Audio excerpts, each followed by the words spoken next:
What's up, guys? This is Business Team today. I look like a fucking dog. Nothing is correct. Anyways, how are you doing, guys? This is Business Team today. I realized that I had no matching suit here in my apartment. It's all at my mom's home. So I just had to get whatever I had. So I had like an old suit that I'm using for weddings. And a Ravenclaw scarf from the Harry Potter shop. I look like an old grandpa, like an old boomer now. I mean, I will remove that pretty fast, like right now. Like in 5 minutes. Because it's sticky. It's fucking sticky. Anyways, how are you doing? I just forgot that we need that. Nice. Ravenclaw family.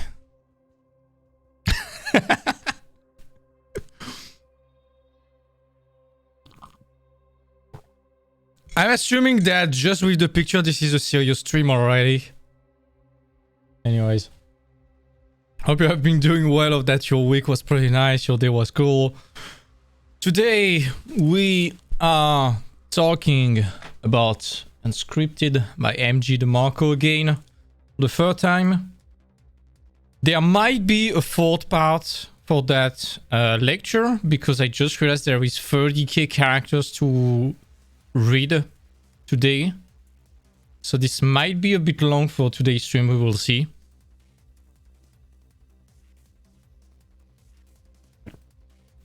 Anyways, I'm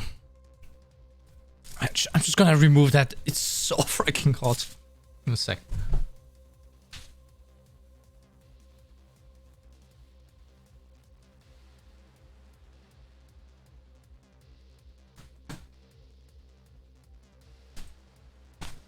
Oh, that's better. That's better. Do that shit too. So, 2 days ago, we talked about that feeling of loneliness when you are an artist going against the grain. And basically when everyone wants to bring you back to what they deem as normal. Because they care about you. I care so much because I love you. I don't want you to be hurt. Stuff like that. Which is pretty shit. And every time it happens, there's something that is breaking and we feel alone. So it's pretty bad. And every time we want to pursue art, as it's going against the grain, we always have this kind of feeling. So we're already pretty predisposed for Unscripted. For Inscription. Yesterday we talked about all the cognitive bullshit, biases and beliefs that you need to fight in order to pursue what you want to do. So there was a lot of different beliefs, a lot of scams like ordinary doesn't compel extraordinary, the I'm not good at that, or this person is born with that talent.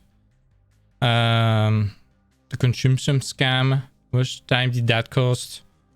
The money scam, I can get rich by wanting to get rich. The poverty scam, I'm poor because you're rich. Give me a sec.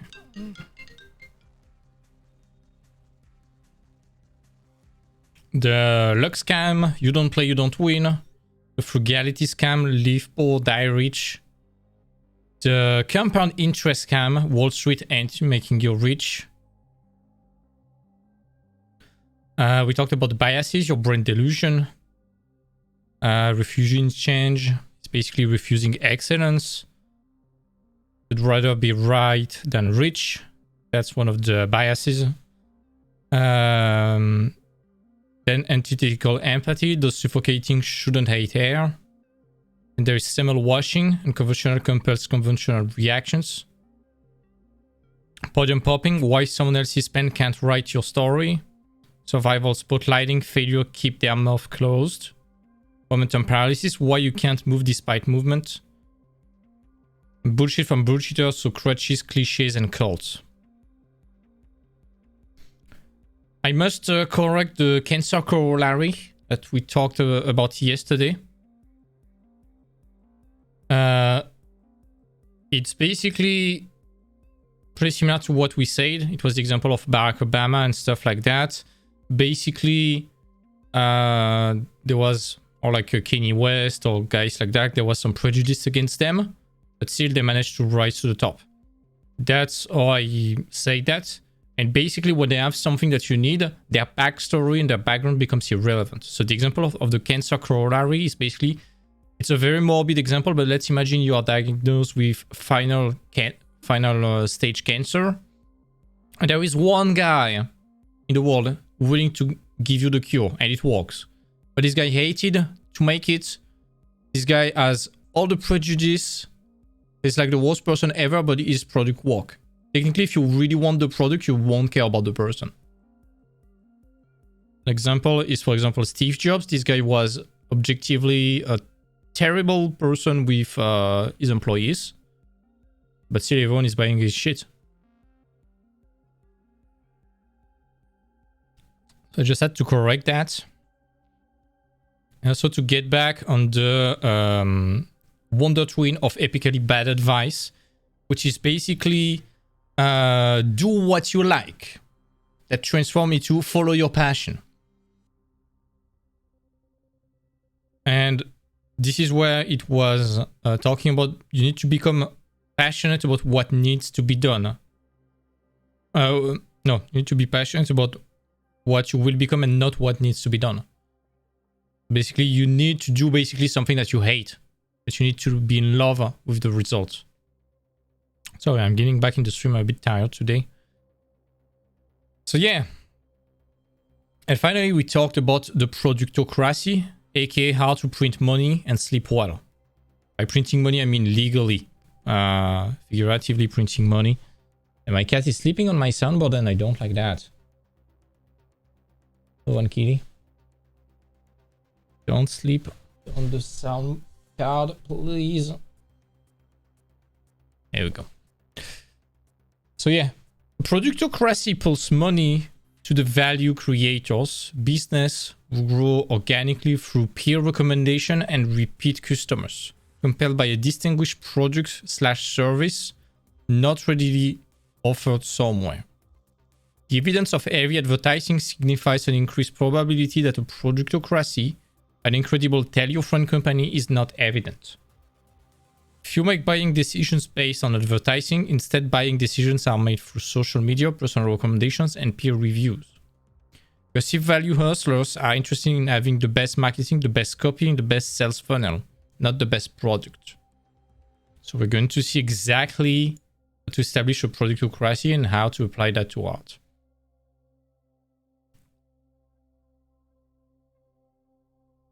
So, as we said yesterday, the fast lane entrepreneurship, as MG Demarco says, is encompassed within one governing principle, a productocracy, followed by 5 core commandments, frequently referred as sense.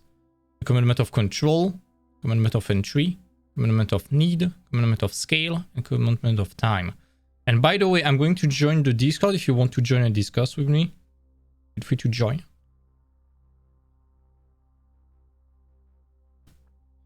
Just put yourself in push to talk if you can. So, let's talk about the first commandment, the Commandment of Control. Own what you build. To ensure that you are on top of the food chain, the Commandment of Control requires that your entire operation, from product development to marketing to distribution to other operational components, be within your sphere of influence or diversified from influence. Amazon is the perfect as well as dangerous illustration of how entrepreneurs hitchhike themselves into one-way trips with another business. Hitchhiking is when your business is symbiotically codependent with another vehicle owned and driven by someone else, and that someone cannot be trusted or controlled. Yeah, you're basically at the mercy of a corporate stranger and his driving, his decision, and his motives. I put back my glasses. The control commandment is not about absolutism, but about risk mitigation and probability. You can violate control, defy the odds, and still succeed. You can take, for example, a company like Facebook, Airbnb, Alibaba, and Uber. None of these companies really owns anything, but instead they control things. Facebook makes no content, but controls it. Airbnb owns no real estate. Uber owns no cars. Alibaba owns no inventory. They control that. As you can see, control does not always equate to ownership. So, for artists, how does it translate? An example is people on Patreon, for example. If you're on Patreon selling stuff for a monthly subscription, congrats, you're making money. Technically, people are subscribing to you and bringing you recurrent passive income. Congrats. The problem is that if one day patrons decide to nuke your account, you're fucking dead. If at some point Patreon changes his monetary ruling and establish that you will earn twice as less money, there's nothing you can do about that. Another example is putting your stuff on ArtStation shop. To be honest, ArtStation is a shitty way to sell your work and to sell your plugins and your courses and stuff like that, because you have no control over when it will be distributed, and basically if they want to put a discount on that, they will do it. If you want to have more control in terms of platform to sell, maybe Teachable, Skillshare, or Gumroad are way better, because you control perfectly at which price you are selling and stuff like that.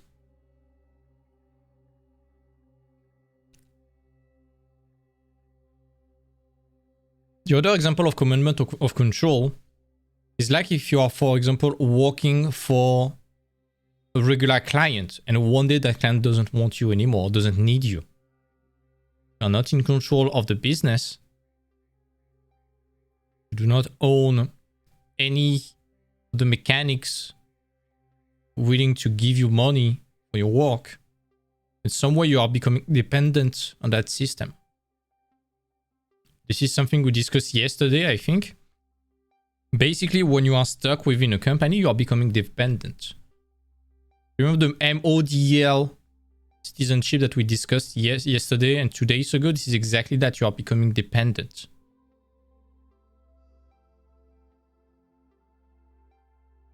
You need to have control of your value.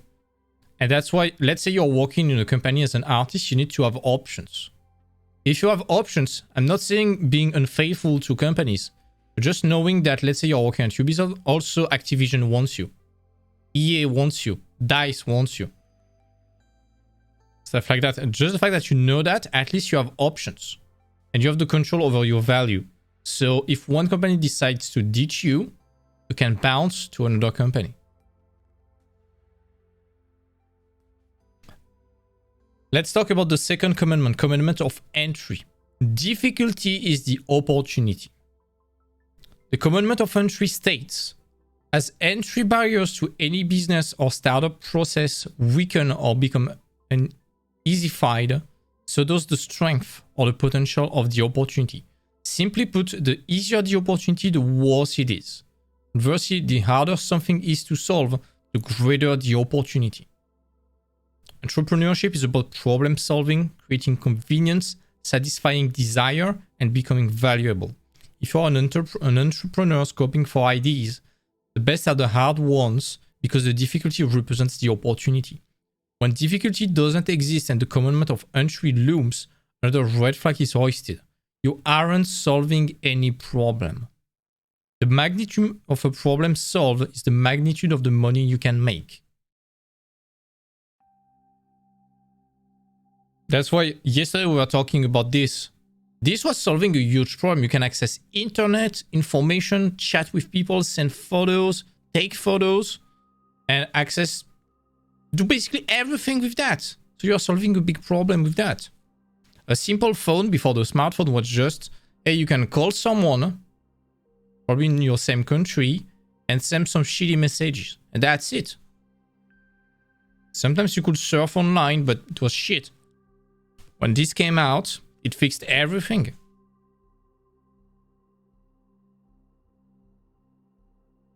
Sure, no problem, Q. How does it translate to art? It seems kind of weird.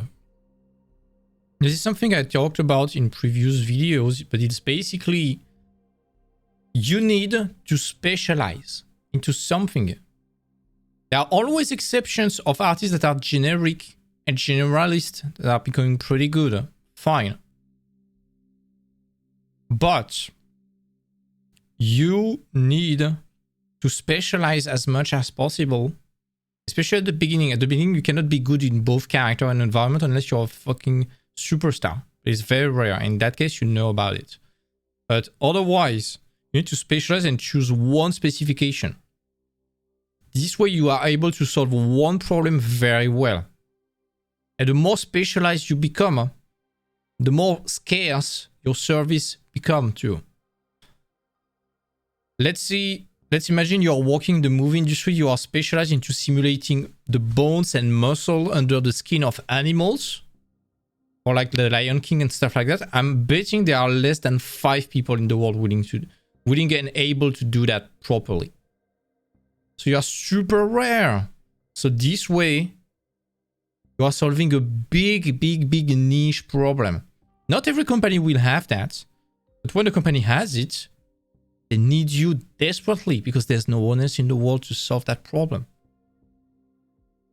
Let's say you are specializing into medieval historical stuff. Every time there is medieval historical stuff, you are specialized to solve that problem. If you have a bit of everything and you are like a jack of all trades but master of none, you are not solving any problem. Question from Asia, but in any case, you will always be dependent on customers, right? From the moment you will sell a service or a product, if your customer doesn't want your product or you anymore, it is the same situation, isn't it? Even if you can control the platform or something like that. This is why the 5 commandments are important. Because if you respect the 5 commandments, you attract customers because your product is valuable. And if you want to attract customers, you just need to solve a problem and attract value. And answer to those 5 commandments. I'm keeping your question in mind and keep it too. We're going to discuss about it once you finish about the 5 commandments and you will see how it solves that question. Next, the commandment of need. How to engineer opportunity in an industry. Whenever you see, I can't find ideas, what you're really saying is the world is perfect and it needs nothing. The commandment of needs state that if you own or control an entry-barred enterprise that provides relative value, satisfying needs or wants, you will win growth, profit, and probably passive income for life. You need to satisfy needs or wants. To dominate markets and win sales, engineer a value skew. It starts by identifying the value array and its attributes. Here's how. First, examine both your product and its industry with the goal to identify every value attribute, no matter how seemingly insignificant. Remember, you don't know what's important to your customer, so brainstorming every one is the best practice. So basically, the first one is you need to understand what your public wants. The second attribute group is its secondary attributes, which consist of the product's marketing and delivery to the customer. This will be your website design, order processing, photo, company, story, customer service, shipping, reference policy, telephone or their lack of, or lack thereof, sales copy, reviews, social media posts, anything that could make or break a sale in an attribute. This is basically your marketing. First, you identify who is your public and what it wants. Second, you identify where it conglomerates. And thirdly, you identify how to talk and hook them. Wherever you can skew value within a product pool of attributes, you stand out and cast a bigger market tent. The bigger the skew, the more attractive your company becomes to the consumer. Value skew. The 6... Before talking about that, let's get another example about your portfolio. Let's say you want to apply to a company. Let's always take the same example, Ubisoft, because it's one of the most common company where junior starts. So first, examine both your product and its industry. So you need to examine your portfolio and what they are doing. You need to understand what they are doing, and what they are doing is what they want. Then you compare that to your portfolio. So the TLDR is you need to be able to deliver what they want. Otherwise, they won't care. They won't have the need to hire you. And second, you find a way to market yourself to them. This is with your portfolio, and there are tricks and tips to adjust your portfolio accordingly in order to be the perfect candidate. So again, first, you identify your public, Ubisoft. Secondly, identify where they conglomerate, Ubisoft company. And thirdly, you identify how to hook them and how to convince them to trust you to hire you. And this is with basically your work, your portfolio, and being the perfect candidate. Value skew, the 6 misappropriation myths. The market myth. This is where the business owner ignores the market and doesn't see relative values as a success metric. So basically, you don't care about what the public wants. In art, it would be sending a Blizzard-style portfolio to Ubisoft. They would be like, hey, it might be great, but we don't need that. So it is absolutely not valuable to us. Doesn't mean it's shit. It's just that it's not what we want. You are ignoring the demand. Second one, the isolation myth. It's the figurative equivalent of going to a gunfight with one bullet in the barrel. Evaluating value and opportunity contingent on one sliding variable, price. This is basically trying to be the cheapest. If you are the cheapest for a company, it will go badly for you. If you do crunch, you will be paid like shit. There's an old saying in business that says, if you have some advantages at being the higher priced out in your field, you have no advantages at being the second higher priced. And if you have advantage at being the cheapest, you have no advantage at being the second cheapest. Third one, the Blockbuster Myth. This is where you errantly isolate the value metric based solely on your ability to craft a unique product never seen before. This is the, what I'm doing is special and new. No, people will deem if it's new or not. And if you want to do something really new, you just need to solve a big problem.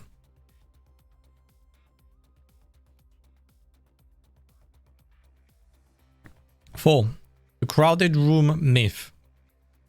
It reasons that your idea is no good because someone is already doing it. The market is too crowded and there is no room for you. Two options. You either become better than anyone else, which is hard, or else, instead of pretending to be better, which is some kind of improvement offer, it's like, hey, it's like Bog, but better. This is called a red ocean. You go to a blue ocean, which is basically offering a new opportunity to someone. Hello, Mika. What are you doing, buddy?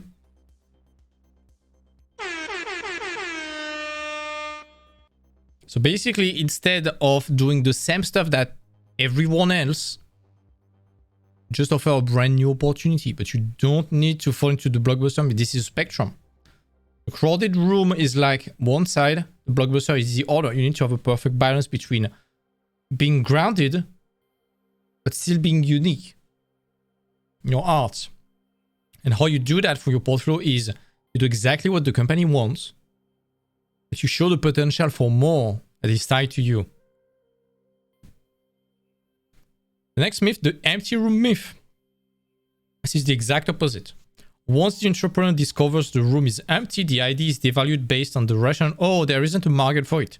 There mustn't be any money on this industry. If your product is good and solving a problem, and it's very good, people will realize that they had this problem and that now it's solved. This is what in marketing we call cold public. You have three kinds of public. This is basically the code. Yeah, there's the cold public that is unaware of a problem and unaware of you and your product. There is the warm. There's the warm public, basically aware of the problem that it want to solve, but unaware about you and your product and your solution. And there is the hot public that knows the problem and knows about you. Generally, this is already your customer. And basically, the empty room myth is, oh, there's only cold public, which can happen. An example is like the internet. Nobody felt that there was the need for the internet. So you had to get them aware of some problematic and then sell them your product. And once they realize, oh, yeah, internet solves problem about communication and access to information. Okay, now I'm sold. See my point? In art, you need to be very careful about this one. Because, again, it can fall into the Blockbuster Myth. It's like, I want to do something that has never been seen before. It's like, let's say I do my owl portfolio, I send that to Ubisoft, I'll be like, what the fuck is that? We don't care.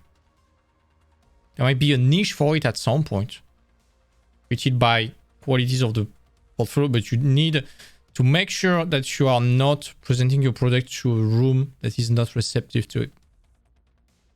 And 6.1, the use myth. Yes, you must believe in your product and its superiority. You must be a fan of its value to the world, but you yourself. The use myth holds that only other people need to find it valuable. You do not. That's really. This is shit. This is very bad because if you do not believe in what you are producing, you won't be able to believe in yourself. There are some salespeople able to sell you any kind of shit they want. That's fine. And they are faking believing in the product and making you believe in that project. But if you want to be sane and evolve in the same way, you need to believe in what you do. To be sure that what you do is valuable, you need to respect the five different commandments.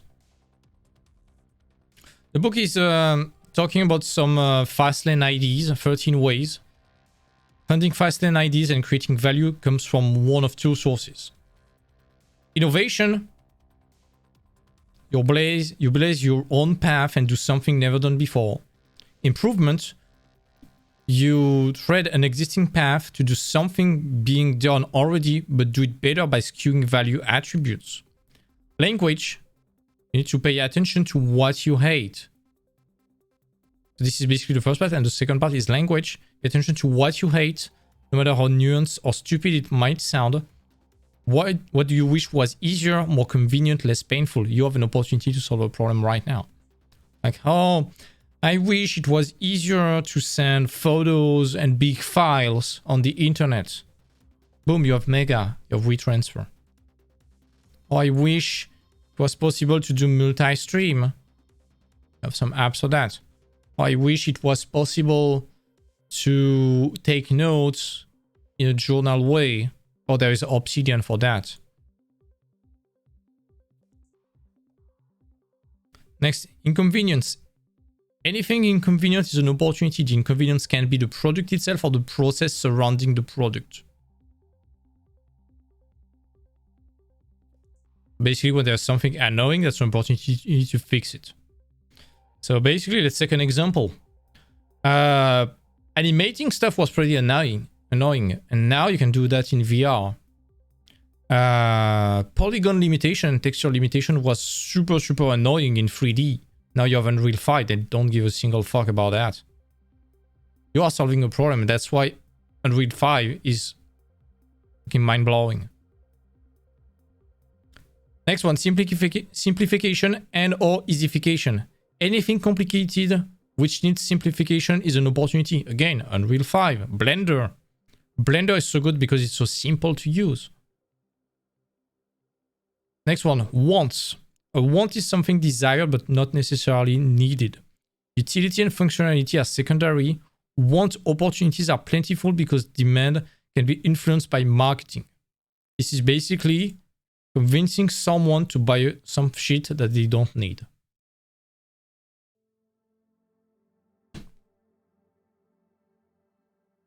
For art, it might be, hey, here is my novel, my graphic novel. Sign up to my Patreon to get the next chapter. For that, you need good marketing. Service gap. Crappy customer service is an opportunity. In general, an happy customer is a very good opportunity because you can scoop all those unsatisfied customers. And if your product works and brings a new opportunity, this is a new chance for them to succeed at what they want. I'm giving you an example about me on this one. For my mentorship, I've been watching like 3 or 4 different paid classes about how to get your first job in the industry. And most of the time it's like, here is this $300 course for only $14. And I see a bald guy in his 50s explaining you the importance of LinkedIn in the industry. I'm like, what the fuck is that shit? There was literally one of the masterclasses about that, where the guy was giving templates for letters that you need to send to companies to work for free for them. Because apparently that's the way you enter the industry. You start working for free to gain experience and then you get hired. Fuck no.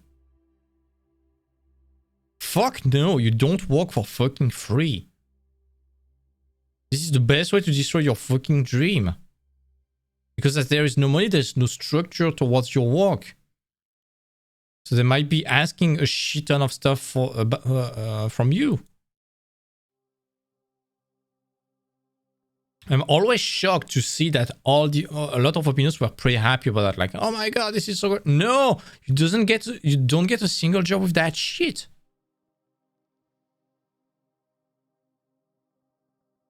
But hello buddy, how are you doing?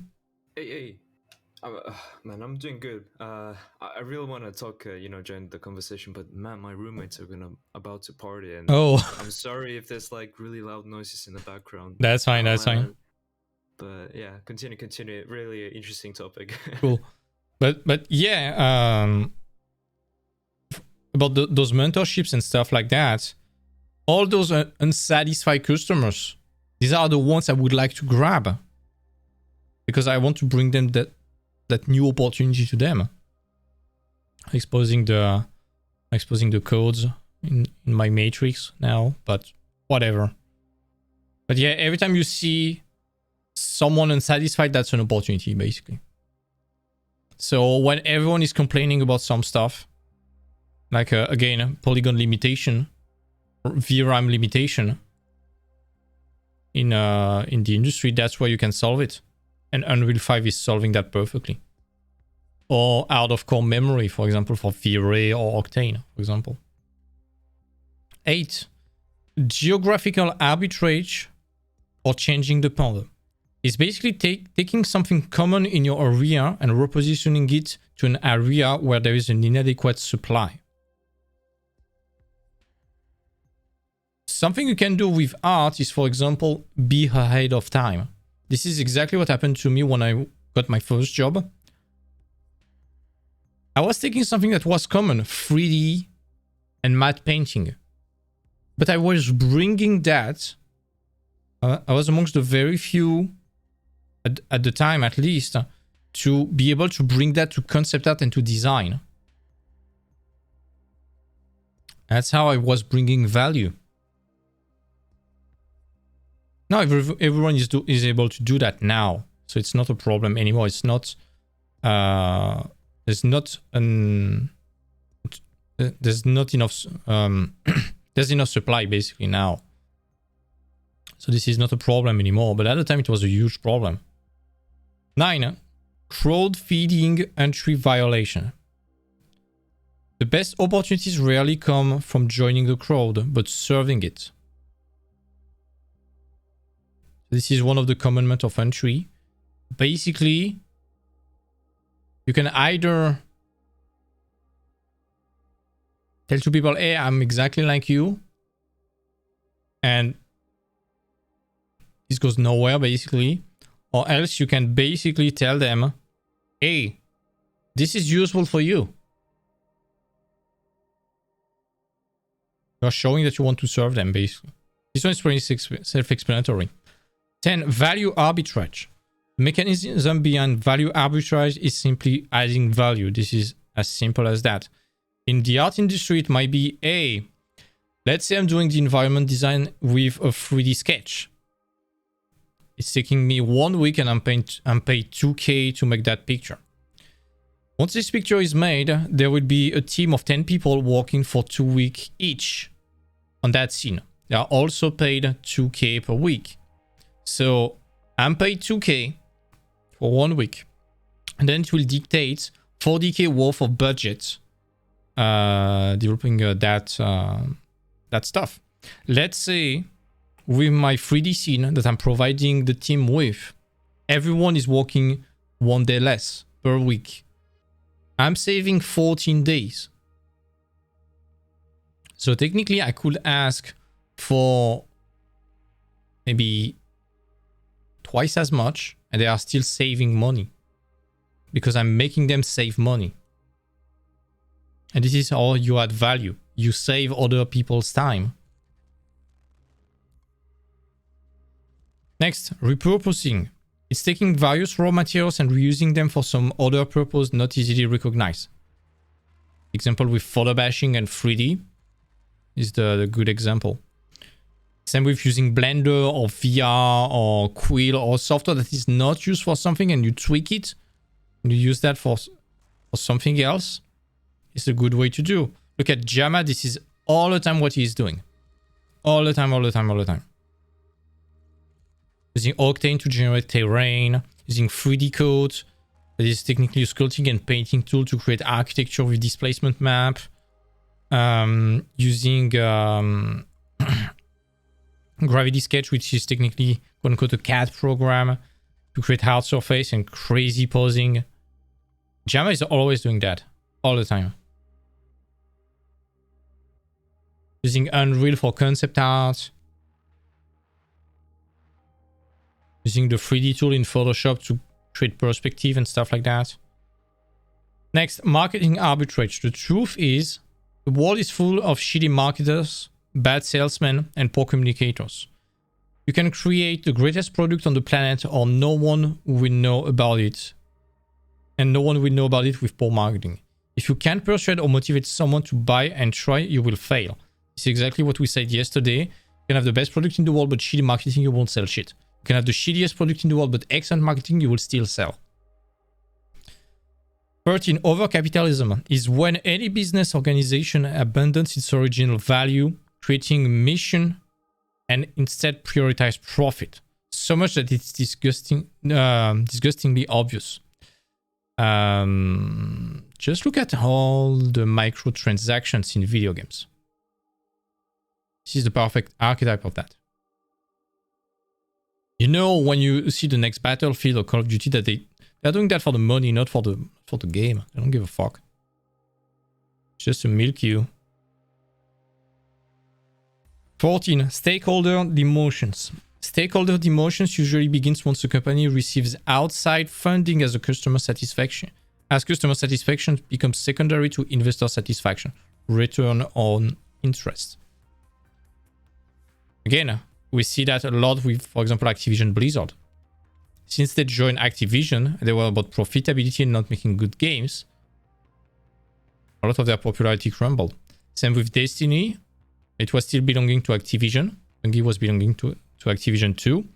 And for all the time it was belonging to Activision, it was pretty crap. Not crap, but it could be better. There was some shitty decisions about the season pass and monetization and stuff like that. And once they got finally on their own, that's where they started to finally be back on the idea of making good games and having the community happy and satisfied. That's why now when there is something, they are patching it almost immediately. But before they were not patching that. Same, you can see that with Overwatch, for example. When I was playing, there was the Mercy meta with the crazy res, and Mercy was just hiding all the time. And it was pretty annoying. Because basically, you played Mercy by not playing and hiding. And it was horrible, and Mercy was so broken that everyone had to add one. And this meta stayed for like 6 months. And everyone was cheating on that meta. Everyone was hating that. Aside from few Mercy main. Everyone was hating that shit. And the devs were aware of that. They were the first one to say, we are aware of that. We just can't. Because from above, from the investor standpoint, Mercy mains are huge part of the public. Mercy is was at least one of the most played hero. It was the most main hero. And one-trick hero. So nerfing Mercy would have been bad for business. Despite being good for community and for the game. From a business standpoint, the investor didn't want that. That's why every time there is a new character in Overwatch, it's broken. Because it's on purpose, it's to sell the character. Next, last one, improvements counterpart is removement. Removement is when your product removes or subtracts something, becoming differentiated. It is addition by subtraction, whereas the subtraction is the removal of something while the addition happens within your value SKU. This is generally when some companies becomes cheap on the service. Sometimes we see successful company becoming cheap on the creative side. We have seen that a lot in the last 5 to 6 years with games that are just becoming rehash and episodic rehash every year just before Christmas. Without that much creativity behind. This is basically removement. Removement can happen to artists when you are sticking to a comfort zone and starting to always want to do the same thing and don't want to grow anymore. By comparison to the rest of the industry, you are diminishing in terms of value, basically. The fact is, most new business spawn from the founder's domain experience. Domain experience is any activity or industry you are intimately familiar with. Unfortunately, many aspiring entrepreneurs remain aspiring for one simple fact. They refuse to acquire domain experience, namely job experience. And in doing so, they isolate themselves from opportunity. If you are not getting out of the house and encountering life, you won't encounter life's problem. Opportunity doesn't ring doorbells, and it certainly doesn't wait for someday. This practice, asking an audience about their problems, is called solution selling.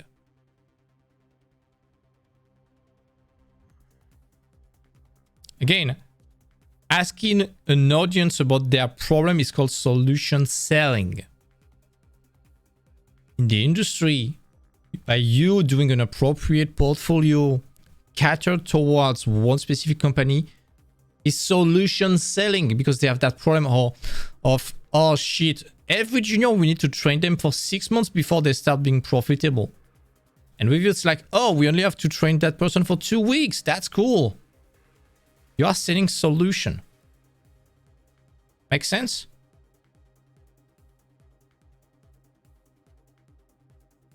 Next, let's talk about the commandment of time. Earn more money, earn time. The commandment of time has 2 components. The first is physicality, where your value must exist in space-time separate from you. This book exists regardless of my existence. And on the other hand, if you consult for a living, your income stops when you stop. There is no physicality. The second is detachment. Eventually, in your enterprise evolution, you must detach from its physicality, effectively freeing your time and life. When this is accomplished, it puts you on the clock 24/7, giving you the ability to earn perpetually through time versus in time. This is how you wake up and earn a day's wage before brewing your morning coffee. The big irony of passive income is it's anything but passive. Every single entrepreneur I know who enjoys passive income today exercised an extraordinary and committed process yesterday. To honor the commitment of time, simply forget about it. Yeah, forget about it. But only in the short term. Instead, focus on legacy value system for the long term. There are 6 legacy value systems, each capable of passive incomes. Some are more autonomous and hand-off, while others require more babysitting, sometimes for years. In order of legacy strengths, they are money system, digital product system, software or internet system, rental system, human resource system, or product system. Your objective in creating legacy through a business system is an immediate payment of money, but an eventual payment of free time. This one is super hard, and it is the biggest roadblock for artists. Because as we said, the commandment of time is the biggest problem for artists, because as we said, when we are working, we are only doing art for one specific client. It's pretty hard to do one piece for 3 different clients at the same time. Unless you are running a Patreon, unless you're doing one artwork and maybe 1,000 people subscribing to you can get it. Or maybe you are selling prints or NFTs and it works. But in any case, the biggest problem that we have as artists is that we are selling our time for fucking money. The most obvious way to alleviate that is by increasing our price. But still, it's not passive. We still have to work for that.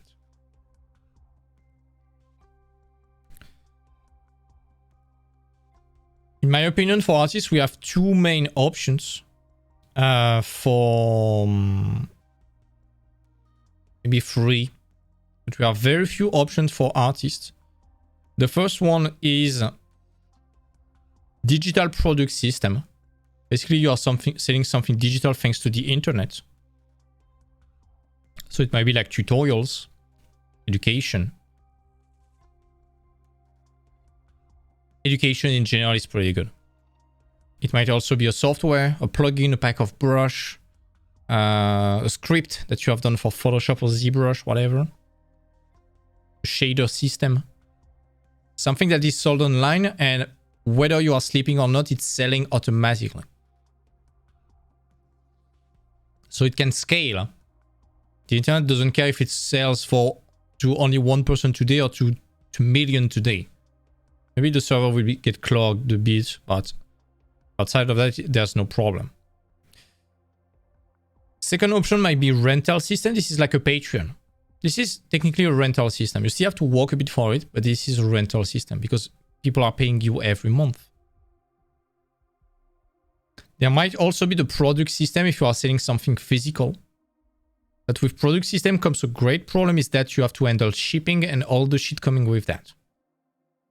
While digital product, send an email address, that's fine. Want a refund automatically, no problem. So that's where we see the only shortcut as an artist is that we need generally to find a way. If we really want to own time, we need to find a way to tap into one of these. Because we realize that with clients, it's not possible. Some people are able to do that by scaling their rates super, super high. But still, it's not passive income. You look at Jabba, for example, he's working, but he also has a shit ton of passive income. He has digital products with big, medium, small, a fuck ton of 3D assets. A lot of tutorials. He has or had a Patreon that is a rental system. He's selling softwares and plugins. This is a product system or software system. So work, Patreon, it was available, Gumroad, big, medium, small, mentorship, not passive. So yours already has 5 different streams of income. That's a lot. Let's say he's selling NFTs. That's another one with crypto. 6. Cool. Maybe he has some real estate. 7. Investment. 8. If it succeeds. But as we have seen yesterday, investment in the stock market is generally a shitty option. It's a 7. So Jama might have between 5 and 7 streams of income, most of them passive or semi-passive. Once your tutorial is released on Gumroad, it doesn't give a fuck. Let's go to Gumroad. And this is not to dox Jama, by the way. usually respect JAMA. I love that guy. This is to show you that this guy is a fucking big entrepreneur. He's an inventor. He's an entrepreneur. Check that. Character bundle. Mech squad. How many tutorials does he have? 58. Quick texture. Plugin. Assets. Assets. Assets. Assets. Assets. Assets. A lot of assets. Plugin. Shaders, assets, tutorial, plugin, another shader, tutorial, education. Look at that, $75 sold at least 20 times. Just for 20 review, you can imagine there's at least 5 times more people buying. So let's assume 100 people, that 7.5G, that's a lot. This one, cinematic interiors, 46 review. Let's assume 5 times more. That's 230. 230 times 30. 6.9K. That's a fuck ton of money. And he has a fuck ton of different tutorials. So he's earning passively. There's always new people wanting that. He's always selling new ones. Grease pencil techniques. $50. 122, so that's already probably at least 600 sales. So 600 times 59, 35K.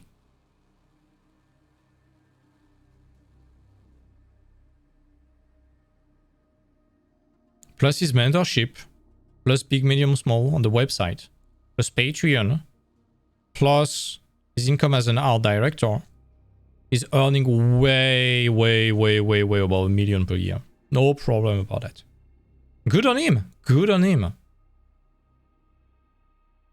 And honestly, I would love to have such a nice marketplace.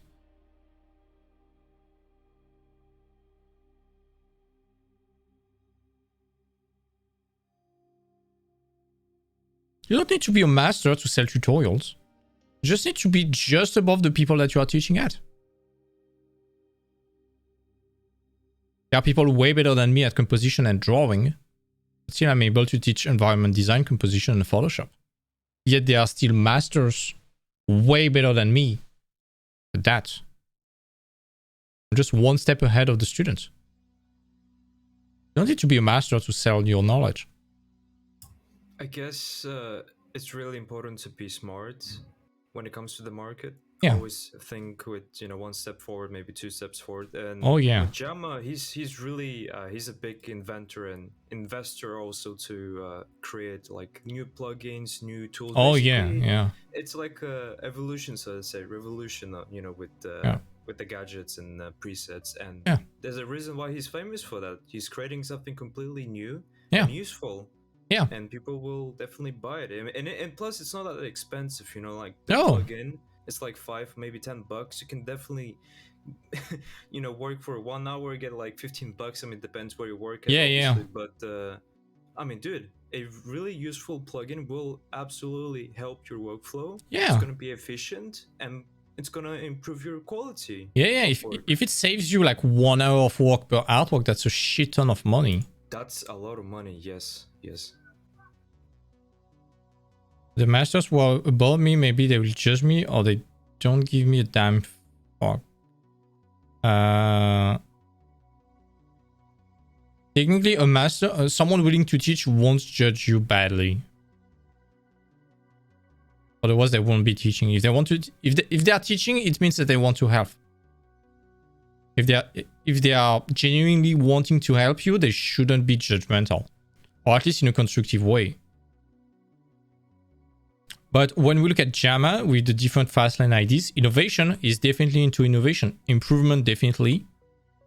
Inconvenience is solving a lot of painful stuff very easily. Simplification is always about finding easy ways to make complicated stuff. Wants. Some tutorials might be just wants. Service gap. In any case, he has a super good customer service. Geographical arbitrage, that's not the point because it's on the internet.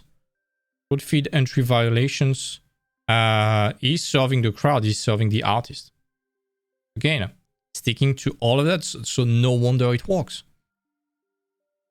Value arbitrage is adding value to everyone for cheap. Repurposing, that's when he's hacking one software for something else. Marketing arbitrage, it doesn't need that. First, he's famous, and then the product speaks for themselves. He's not doing overcapitalism. He's not doing stakeholder demotions. He's not doing removement. He's always doing improvement. I mean, if I sell a tutorial or education, master who are better than me, we think like decision. No, they won't care because they are not the public. They won't even watch it. They are not the public.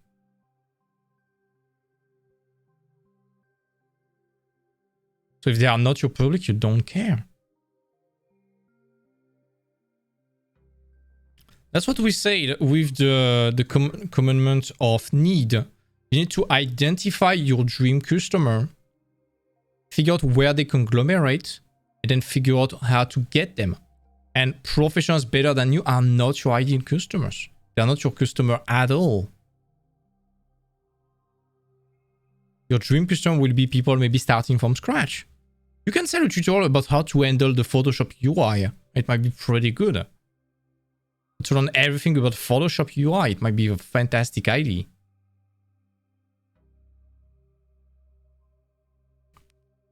It's as simple as that.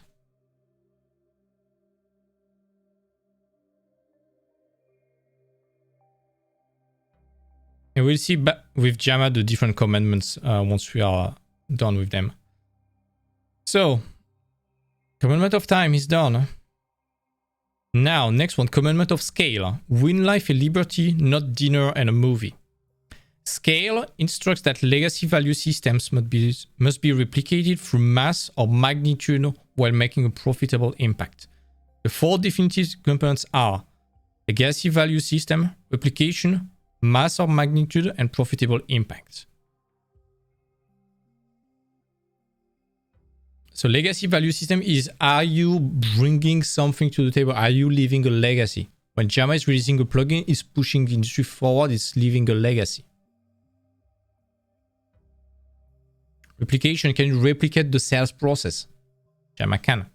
Mass or magnitude, is that accessible to the masses? Yes, because it's cheap and easy to buy. Does it have a profitable impact for everyone? Yes.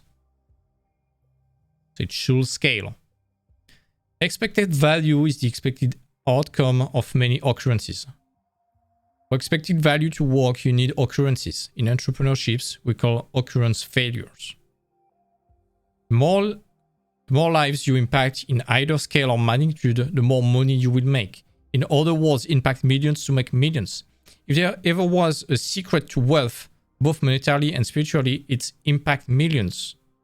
They are the only true word needed.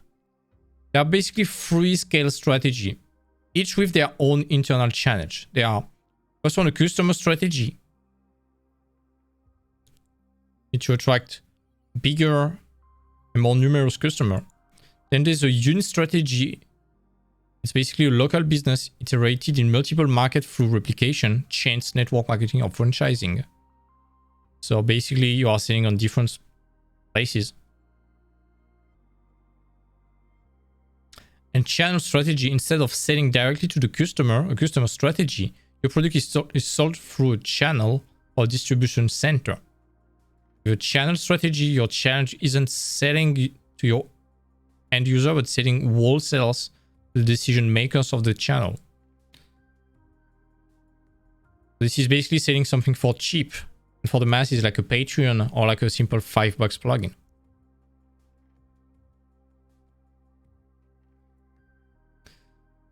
Then the book about this commandment is talking about kinetic execution. Everything significant started insignificantly. This is basically the compound effect. It starts slowly, almost no result, and at some moment it reaches escape velocity, it pops off. Kinetic execution is meaningful action before answers. Method of situational and incremental problem solving graduated to resolve a larger problem, which culminates into your business solution. Start with a small problem, and you discover another one, then another one, then another one, then what you bring to the table is massive, basically. Kinetic execution's first component is represented by the outermost circle, the market mind. An understanding that the market cannot be forecast, predicted, or tamed. As an entrepreneur, the best we can do with the market mind is engage it. Whenever you interact with the market, two types of reactions are inevitable. The most common, diffusion. And the second one, desired echoes. So diffusion is basically when people ignore or shit on your project. And echoes is when people are talking positively about your project and bringing people back. Diffusion is when the market absorbs or ignores your message, value proposition, and chooses to do nothing. Despite this, it's still a reaction. Market echo is direct feedback, a reflective, unbiased, and uncensored representation of the market mind. It can be both good or positive. Saturating the market with your action is great, but you've got to tune your senses and unwrap the gifts of echoes. Inside, you will find clues to where you should and should not be heading. Action and assessment are worthless without adjustment. The entire point of grinding the first two A's is to uncover how to react.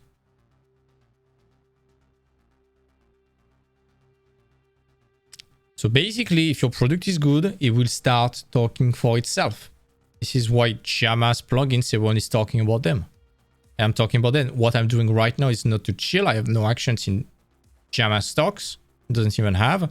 It's just a market echo because I know its products are good.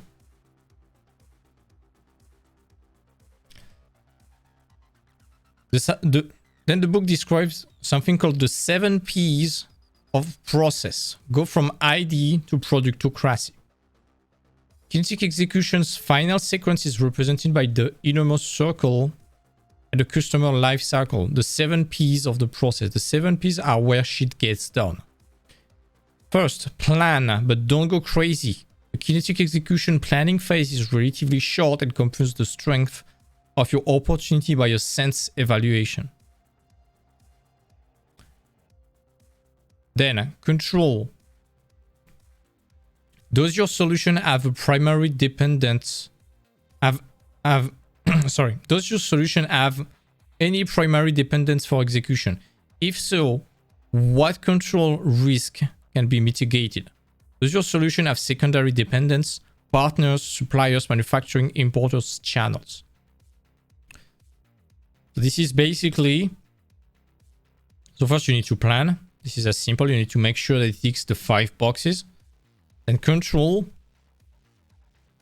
Basically, what is the entire chain of production for you to create your product, to distribute that to someone? For example, Jama, it's like there is only one chain. It is Jama, Gumroad, customer. Let's say you are selling something on Amazon. It's like you, Amazon, the customer.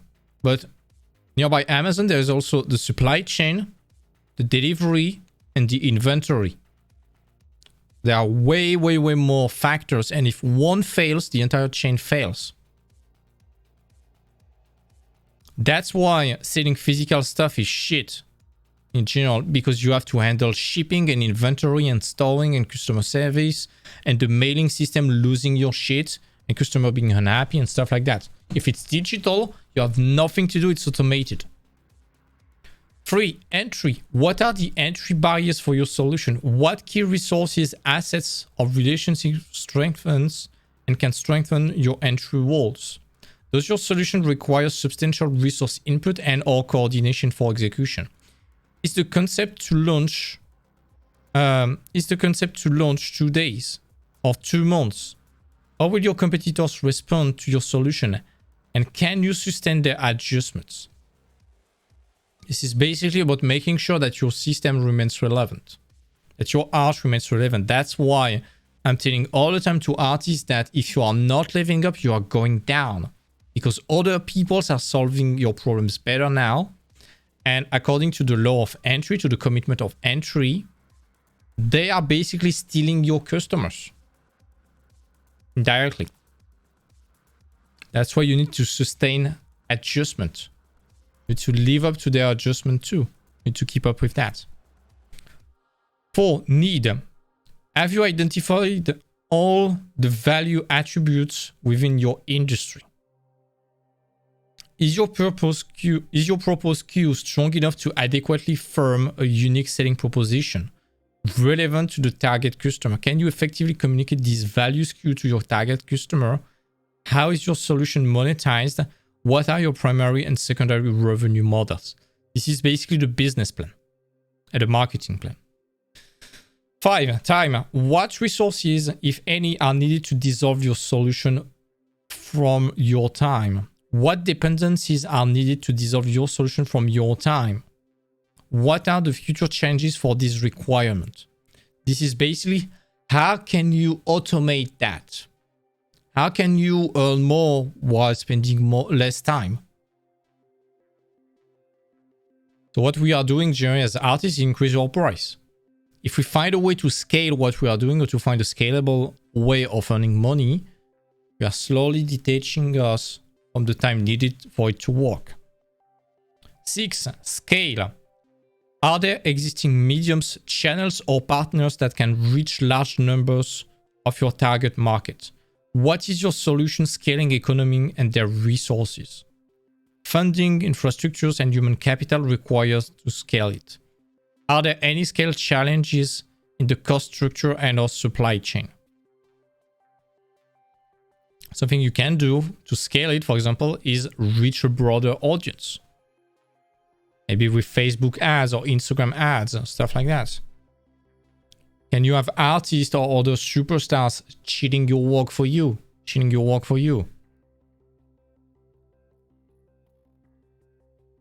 After your concept survives the sense ringer, it is time to prove its worth. Nothing sucks more than spending months and thousands of dollars only to discover the market doesn't want your product. Soft Proof's objective is to verify your concept ID with the market mind before spending a fortune in resources.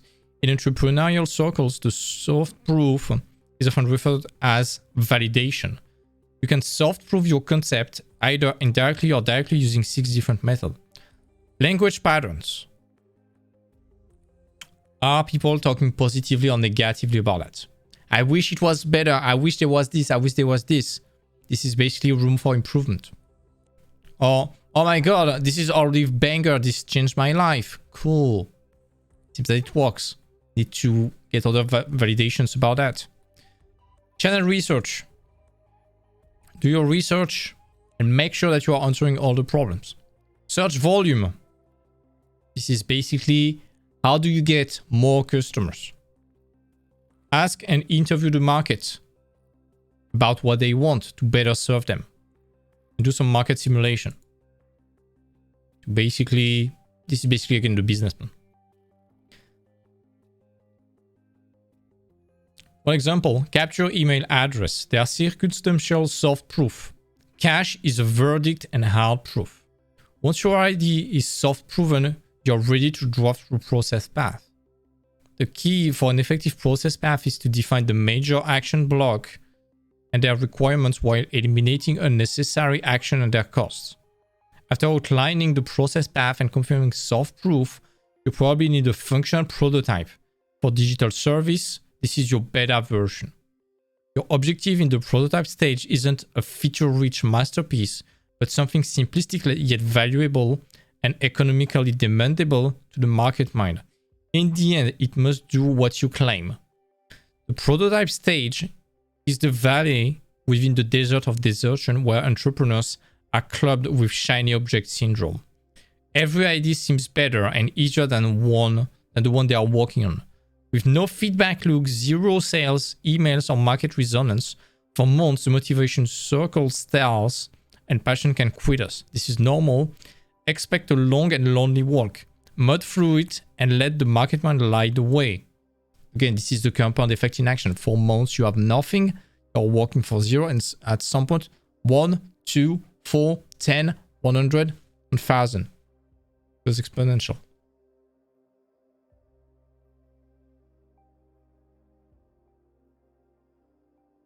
The next three stages within a kinetic execution model all occur within the customer lifecycle, a transitional process where strangers are turned into prospects, prospects into customers, and customers into disciples. The lifecycle has 7 steps. After those 7 steps, we're going to see how to apply that to art again. First step, awareness. Exposing your product to the target customer. Example, your target customer sees your product ads in their Facebook newsfeed. Second, evaluation. Providing your customer with enough information to make a decision. A website visit, a white paper, FAQ, an internet search. Example, your target customer visits your website and reviews your offer. 3. Onboarding. Converting strangers into prospects by securing them into your marketing ecosystem. Example, your target customer provides an email address or signs up for a free trial. 4. Purchase. Converting from a prospect to a customer. Example, your customer converts from a free trial to a paid premium or buys your product after being email-free content. 5. Use. Management and monitoring how customers use your product. Example, most of your target customers renew or reorder your product. Others ask for variation of it that they do not have. 6. Engagement, interaction, and relationship building with your customer to foster retention and or repurchase. Example, you send your customer a periodic email regarding trends or topics within your industry. And 7. Discipleship. Creating loyal customers will become evangelists for your company, hence fulfilling the productocracy prophecy. Example, your target customer shares and recommends your product on social media and in person. How do you translate that to art? Let's say again you want to apply to a company. Awareness. It's simple. It's sending an email and getting noticed. Evaluation. Providing your customer with enough information to make a decision. A website visit, a white paper, FAQ, an internet search. This is your portfolio.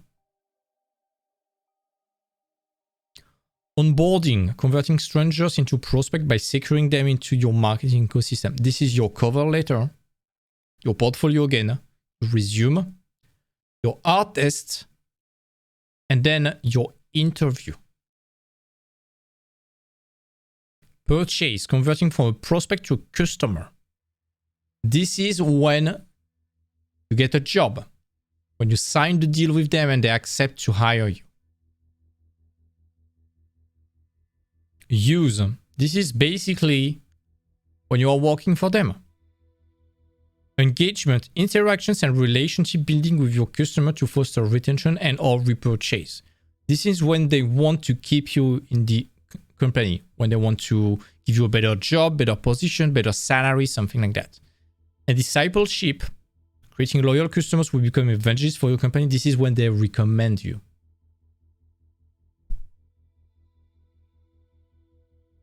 See, this is applicable to the industry as a salary person.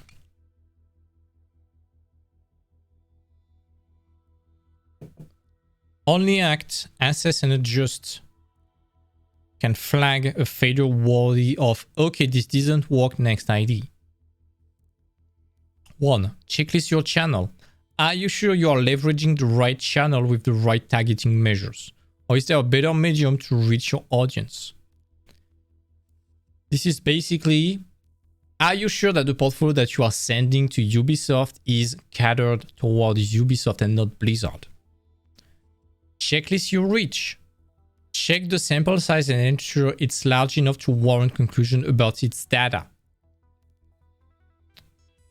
This is basically, does your portfolio has enough pieces into it? Provide enough of a sample for them to be convinced that you are able to do the work. 3. Checklist your message.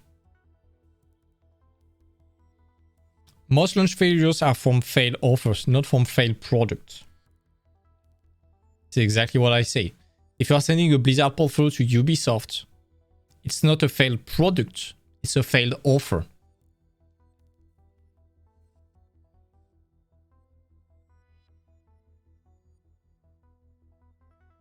The final P of a kinetic execution is the money stage, propagation.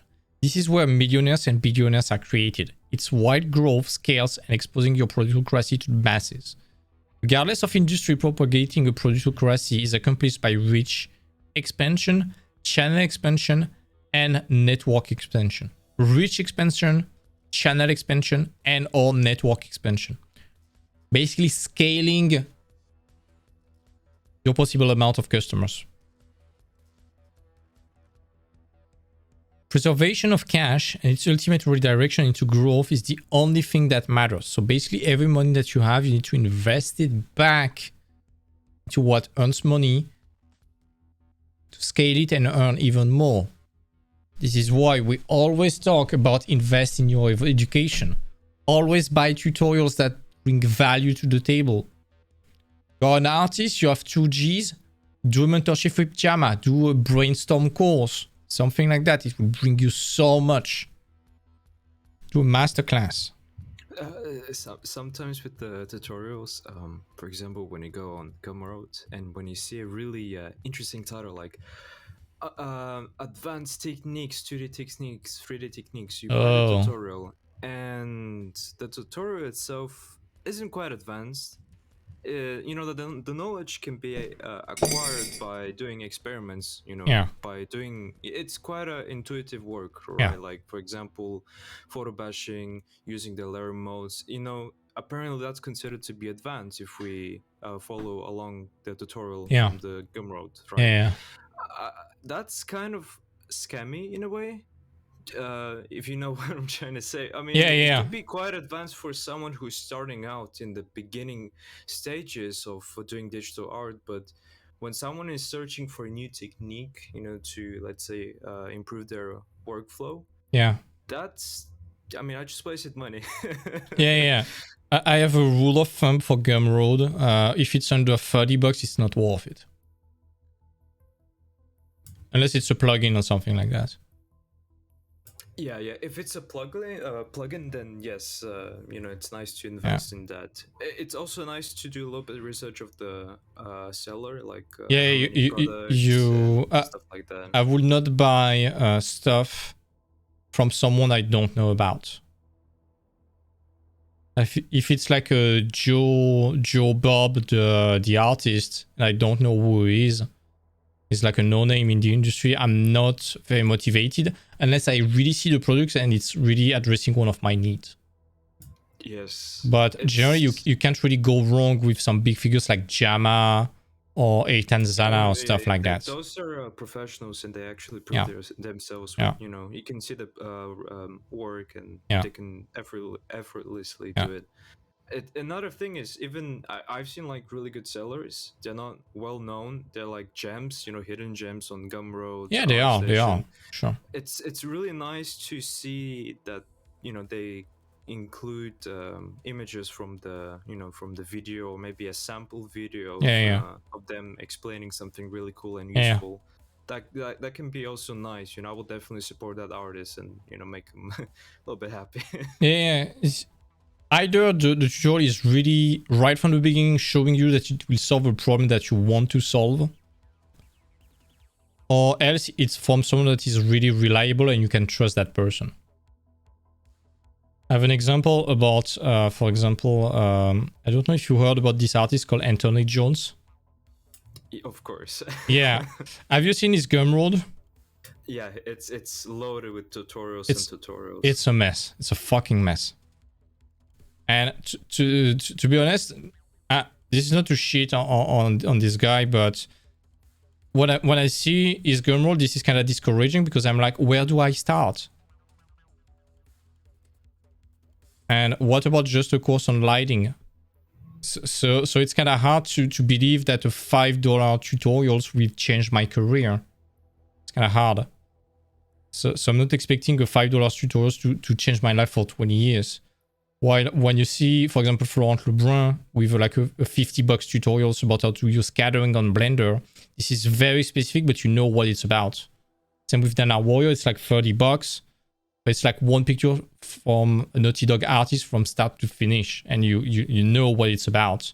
Same with Jama and Blender, you know it's fucking Jama, so you know it's reliable. But overall, I'm not really trusting any tutorials below $20. There might be some goals sometimes, but unless you know the person, under $5, I don't trust the person. Unless it's a famous person or it's addressing a very specific problem that I want. In that case, yeah. But if it's like advanced stuff, like advanced 3D techniques, it's like what it is about. And basically this is shit marketing, because when you say advanced marketing, you are not solving any problem. You are just improving something. You are not creating a new opportunity towards the public. And basically, as nobody knows what it's about, they are basically called public. They are not aware of the problem. They are not aware of how to solve it. So it's pretty bad. While when it's like, okay, use grease pencil in Blender tutorial by Jama, it's at least for one public, because they know the problematic. They want to learn grease pencil for Blender. So they find a direct solution. So it's not to say that marketing is bad, but it's just that marketing and the way they are marketing that to yourself is also an indicator of the quality of their product in general, unless they are robbing you and scamming you. In that case, you just have the reviews to prove for that. But if it's like, okay, it's advanced technique on Photoshop, okay, it's not solving anything. So it would be hard to find value within that. That's just my 2 cents. Does it make sense? Yeah, it makes sense and quite understandable. You know, that's nice general rule of thumb. Yeah. I also do that. And again, it's really important to do the research when you're buying something, right? So, yeah. And also something else that happened when it's kind of expensive, when you pay, you are paying attention. When it's $5, I think not to pay attention personally. Right, so tutorial that costs like 20 or 30 bucks, I'm really paying attention because it's expensive. I don't know if that's the same with you, but yeah, that's true. Generally, when it's expensive, that's also forcing you to make it more profitable in some way. Yeah, generally to find some tutorials, it's like always pick the best in the industry about what you want to learn. Just start with the best, then go with the niche. Don't pick Joe Blow's tutorial when you don't know about him, basically. Anyways.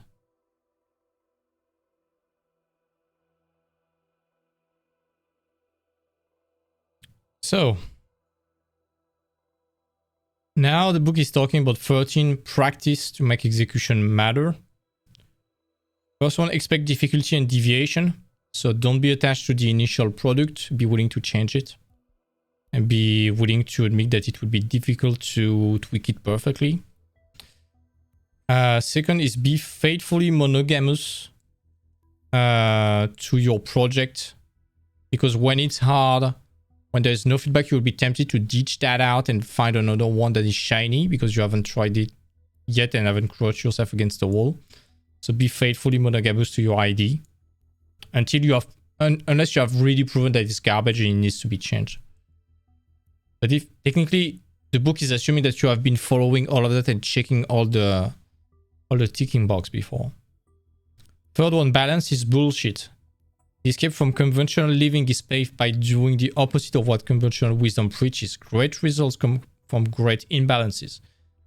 This is basically, it won't be easy, and don't expect to have overnight success while working 5 hours per day. 4, environment is everything. So basically, if you have a crazy good product, but you are sending bottles to the wrong ocean when there is not your ideal customer within it, it's irrelevant. So finding where your public is congregating is key. 5, gatekeepers are dying. Don't ask for permissions. Basically, don't ask for permission to release your stuff. Simple as that. Same with your niche, your artistic stuff. Don't be afraid of posting what you like to do. People cheating on you, they have nothing more interesting to do in their day, and they have honestly a shitty life to do that. Don't ask for permission to share your personal portfolio and stuff like that and do what you want. 6, build a brand linked to a personality. This is very important when you are starting For artists, again, it's kind of advanced. It's very advanced because most of us, we are socially awkward, let's say.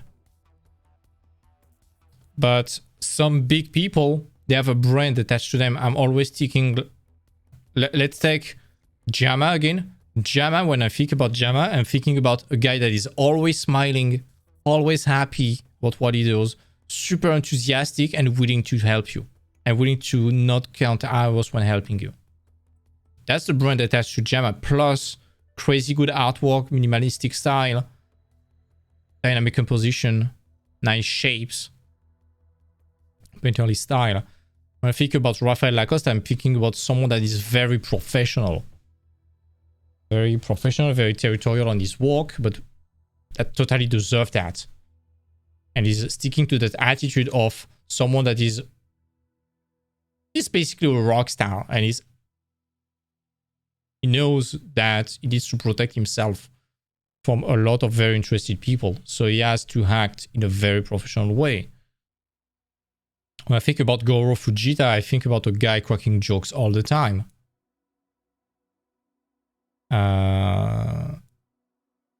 That's it. When I think about the streams that I'm doing in the mentorship, it's like delivering straight to the point content, but still with a bit of an edgy humor, in my opinion. I don't know if it's fun, but it's a bit edgy and abrasive, and I don't care. I want it to be tied to this kind of personality of basically no-nonsense knowledge. Basically, the first slide I have on my mentorship is like, this is the zero-nonsense guide to getting your first job in the industry. At first, I was like, this is the zero bullshit guide, but this was a bit bad for business, in my opinion. But I want the content of that channel and stuff like that to be linked to a personality that is zero bullshit. Even if it hurts or stuff like that, I don't care. I prefer unsettling truth rather than comforting lies, basically. 7, consistency builds brands. You are building a product, then another, then another, then another. Eventually, you start building a brand. Look at Jama's Gumroad. This is a brand. You know what to expect when you see Jama's tutorial, and every time he's reading something new, you can go there with eyes closed because you trust that guy. Same with the different brands of game. You know what to expect. Assassin's Creed, you know what to expect. And when there was the Valhalla trailer, when you see the hidden blade for the first time, it was almost too much. It was like, oh, this is just the Assassin's Creed coda within the trailer to call it an Assassin's Creed. When you see Doom, you know what to expect. There is a brand, there is an aura behind that, and there's also a personality behind Doom.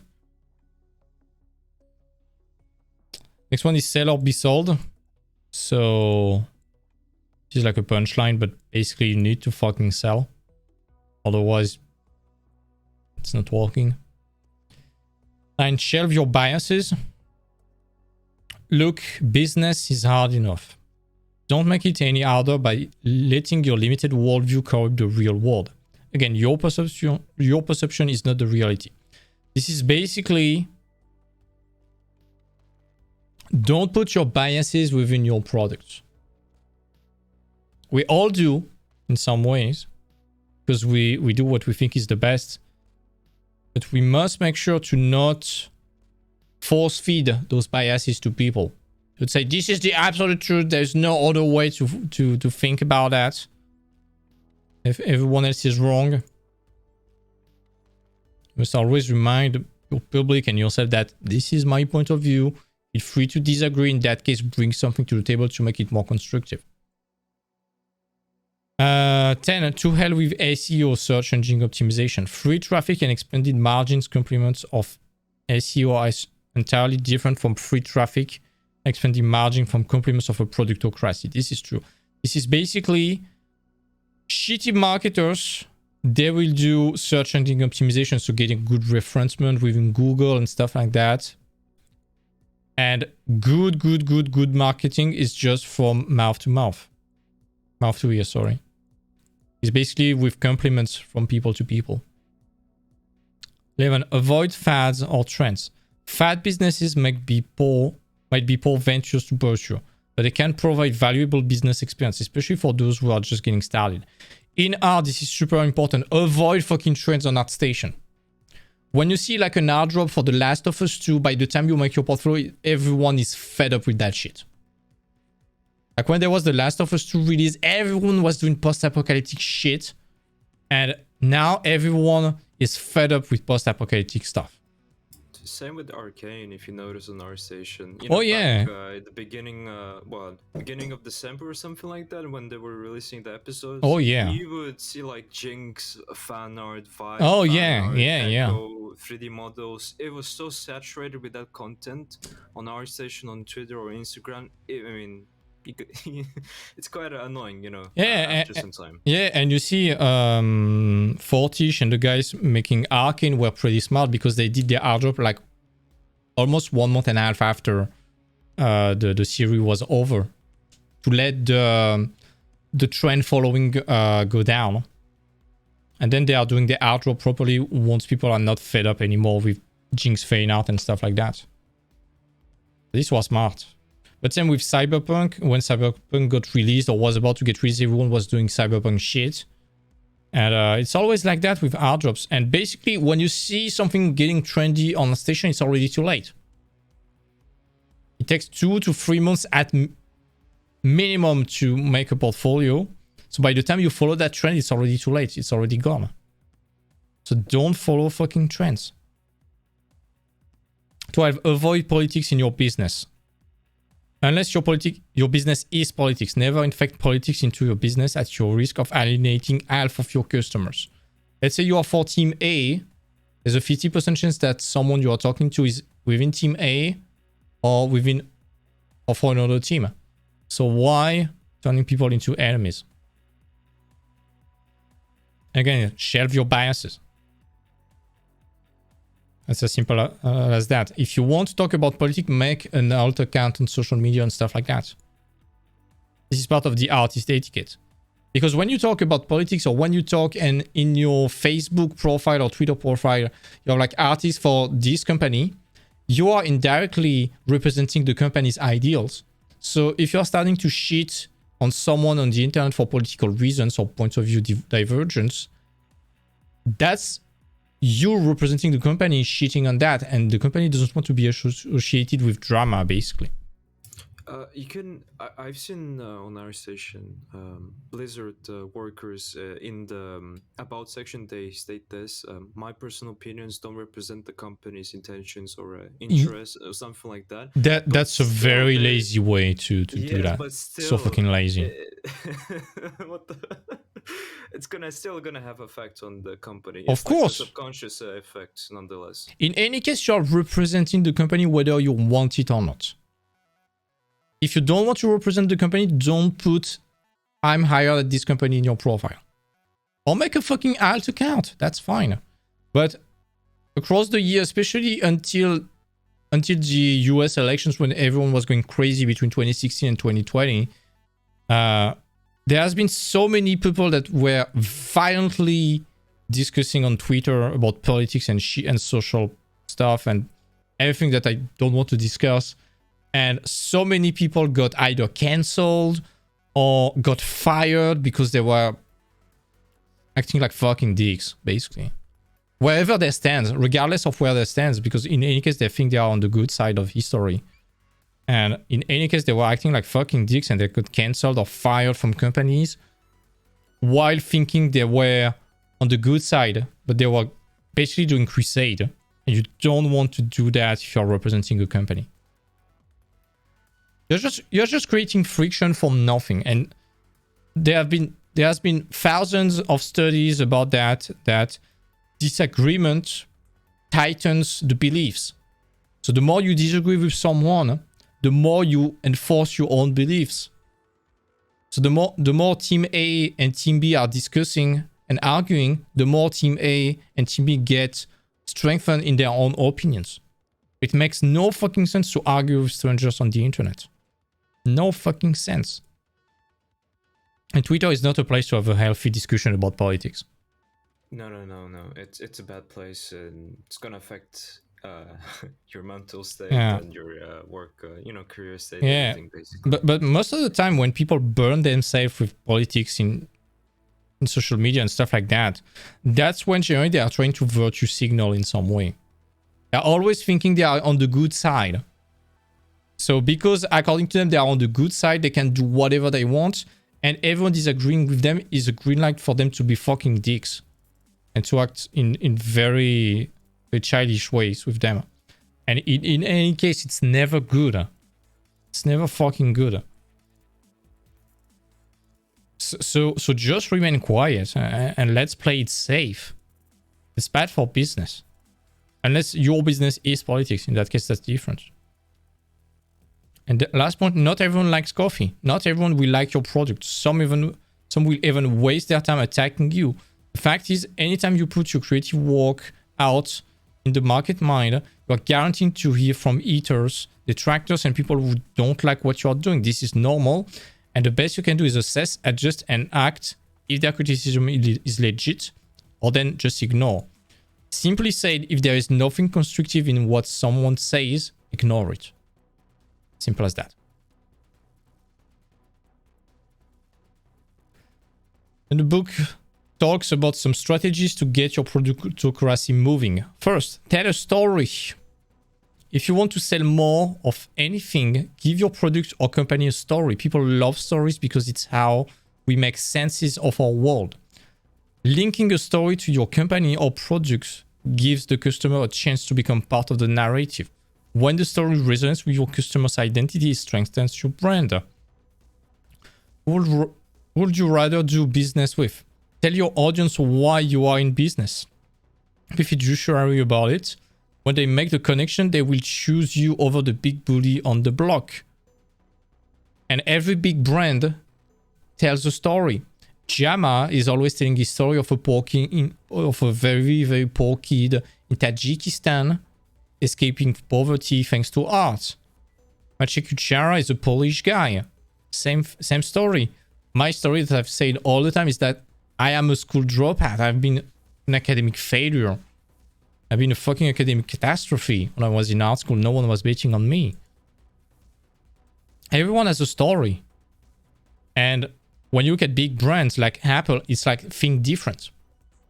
That's the story they are selling. Nike, just do it. Overcome your limits. McDonald's, be however you want to be. Even if you are in a very, very bad state of health thanks to our burgers. But just come as you are.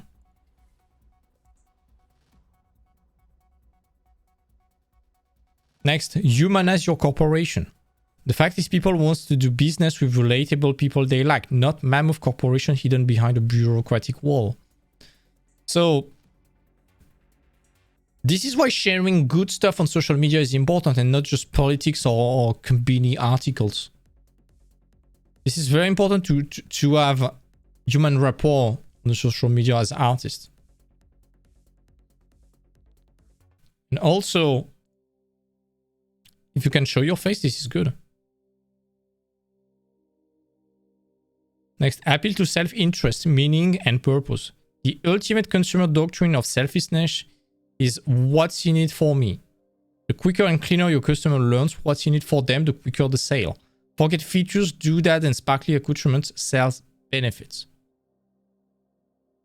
Basically, when you are selling a product, tell them exactly what they will get, and then detail a bit on that, do a stack and whatever business methods about that.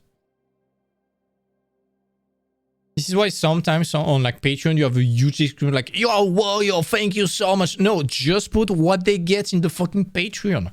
It sells better. When you're selling something Gunboat, put immediately what they get in the pack and then add a description. And same with your portfolio for companies. Explain with just with the first picture. It should be your best picture available right now. It should encompass and represent perfectly the employee that you want to introduce yourself as to the company. So if you are Ubisoft If you're doing a Ubisoft application, your first picture should be an artwork close to what they have in their art books. Or that could be in their art books. Because this is screaming, hey, I am a professional and I want to work at Ubisoft. I am a Ubisoft employee.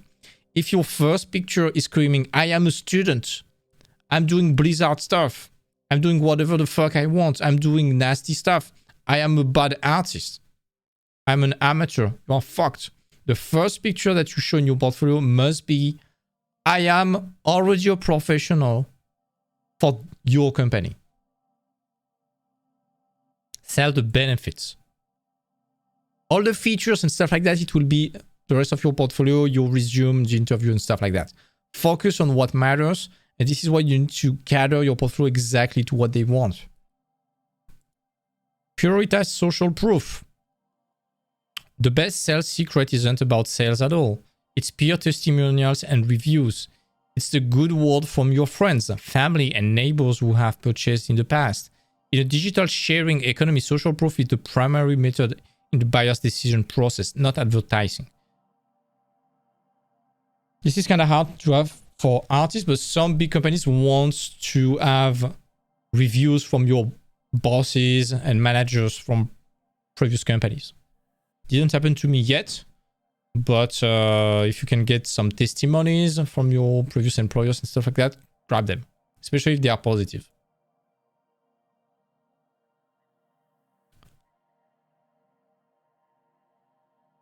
Wow. There's still one chapter. I'm gonna go kind of fast within that. The 4 unscripted disciplines: design, then ensure your future.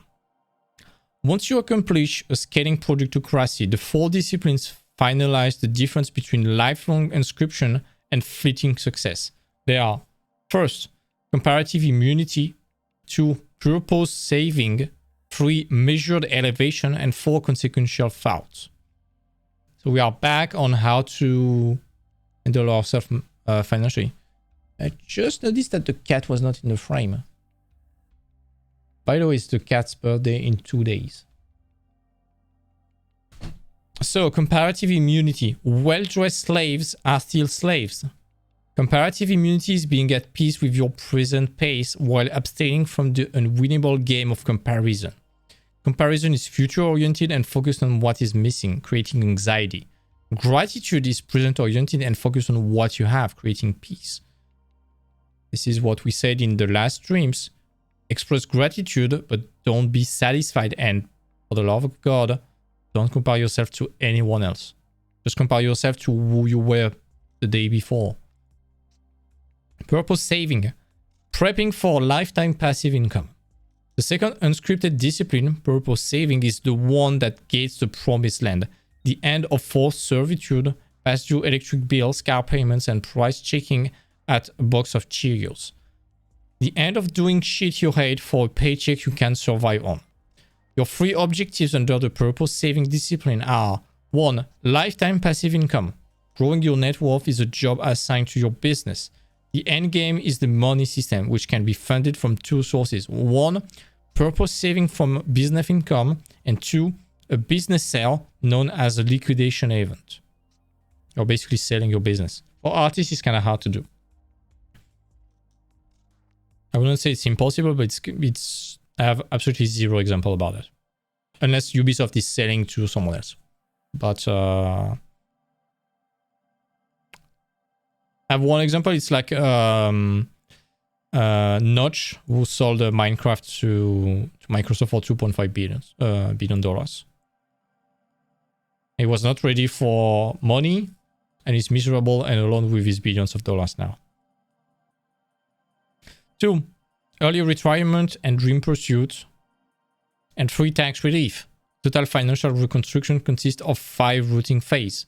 They are: 1. Reframe. Reframing is changing your perception about money. First, rename money as value vouchers. 2nd, see one saved dollars as a tiny passive income machine that produces a nickel in lifetime passive income. Step 2, reform.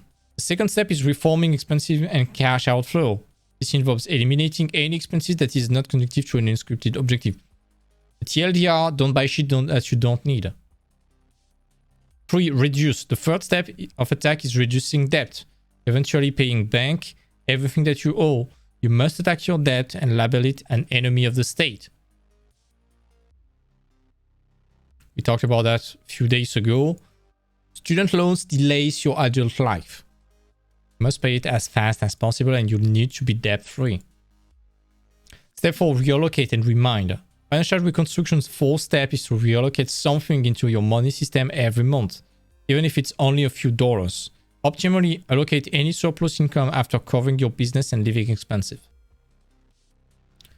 5. Reward. Reward is the final phase of financial reconstruction for purpose saving. Giving yourself a gift for milestones achieved. So basically, you need to reward yourself. You need to buy some treats, some time. You need to still have the carrot dangling at the end of the stick, basically. In a measured way. Then, measured elevation, reward and enjoy the ride. Measured elevation is the discipline to raise your lifestyle disproportionately as your income rises. In essence, measured elevation is the successful management of the reward phase in the purpose-saving discipline. This is the balance between the sidewalk and the slow lane. I'm able to trade a bit of tomorrow for today, but not too much. And not trade too much of today for tomorrow either. You are able to live a balance. You are lacking nothing. You are still enjoying what you do without depriving yourself or YOLOing through your money. Consequential. That's really important. Sorry. Yeah. That's really important. Yeah, you always have to balance it out. Oh, yeah. This analogy can be applied to anything. For example, like when you wake up in the morning, you start exercising, start doing art and stuff like that. Yeah. And you just, I guess, using the brute force technique Yeah. to do so much work even till evening, and then there's absolutely no time for yourself. Like, Yeah. for example, no time for reading books, Oh, yeah. playing video games. Basically, something you can switch off your mind. Oh, you yeah, can yeah. play video games. You can entertain yourself. Basically, enjoy life. Yeah. Right. It's not always a work. I mean, you can turn work into a fun or pleasurable time. There's so many options. You can do. And you need to know how much time per day you are able to work efficiently, because it's kind of useless to work 12 hours if you are only efficient for 2 hours. That's kind of problem because for me at least, I'm quite efficient for, let's say, if I can be completely turbo focused for maximum 2-3 hours, but I know that in the industry, for example, you work 8 hours. That's like the standard hour for work hour, and that's a problem for me. And same. Sometimes I guess you can either endure the pain, try to get used to it, and it's going to be like a second nature to you, I guess. Or you can use like time management techniques, the Pomodoro technique. You work really intense for 1 hour, you take a 5-10 minute break, you can walk, search for reference materials, listen to songs, and get that dopamine flux, sort of rushing in your blood system or anywhere, basically be happy and then continue work. Yeah, exactly. And that was my main problem with working a 9-to-5 job. When I was at Ubisoft or Quantic Dream, it was just a routine. It was like I was able to do the work in like 3 hours, and then I was burnt. I was fucking burnt.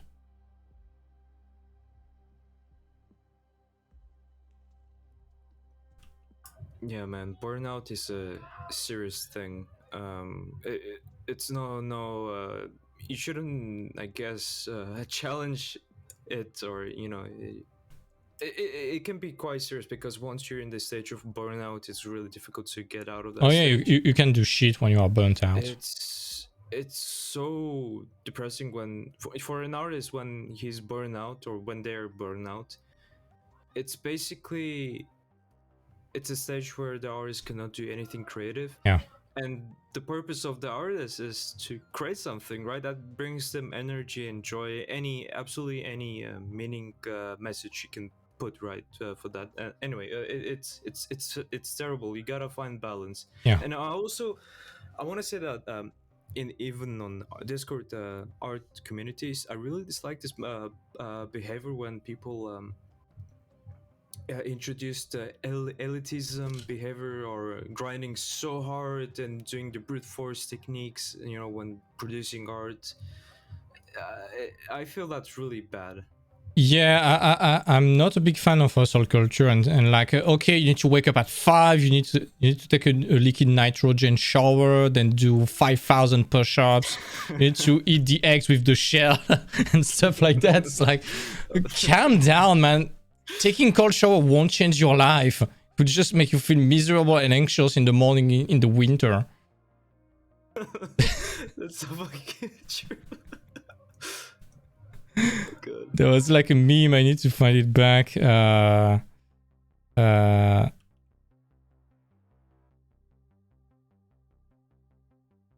I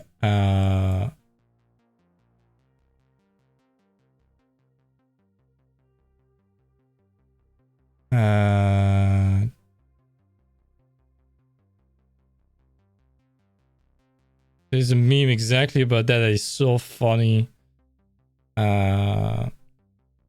It was basically you were seeing a guy with the Chad meme, and he was like wakes up at 1.5 a.m. in the morning, screams "Let's fucking go" when starting, takes a shower with liquid nitrogen, eats 12 eggshell for breakfast, do 5,000 push-ups, then starts the day, something like that. It's like, yeah, it might be a bit too much, and I don't like this like bro culture of like, yeah, if you're not taking culture, you're not you're not someone valuable, you're not developing tough skin. It's like, no, just be fucking smart about your time. Just be fucking smart. Essentially, yeah. To all of these guys, you want to give them a book called The 4-Hour Workweek by Tim Ferriss. And this guy is basically a billionaire, and he's always trying to achieve a 4-hour work week, basically. So working as less as possible while producing the most value as possible. And it's a pretty interesting book. But I don't like this kind of crunch hustle culture. Like, you need to work 18 hours per day, you need to not sleep and live on coffee. No, you would just die at 25. I tried this type of method because I got, I guess, influenced by another artist. Not gonna name them because I respect their privacy. Yeah, no problem, no problem. How can I say this? Everyone has their specific,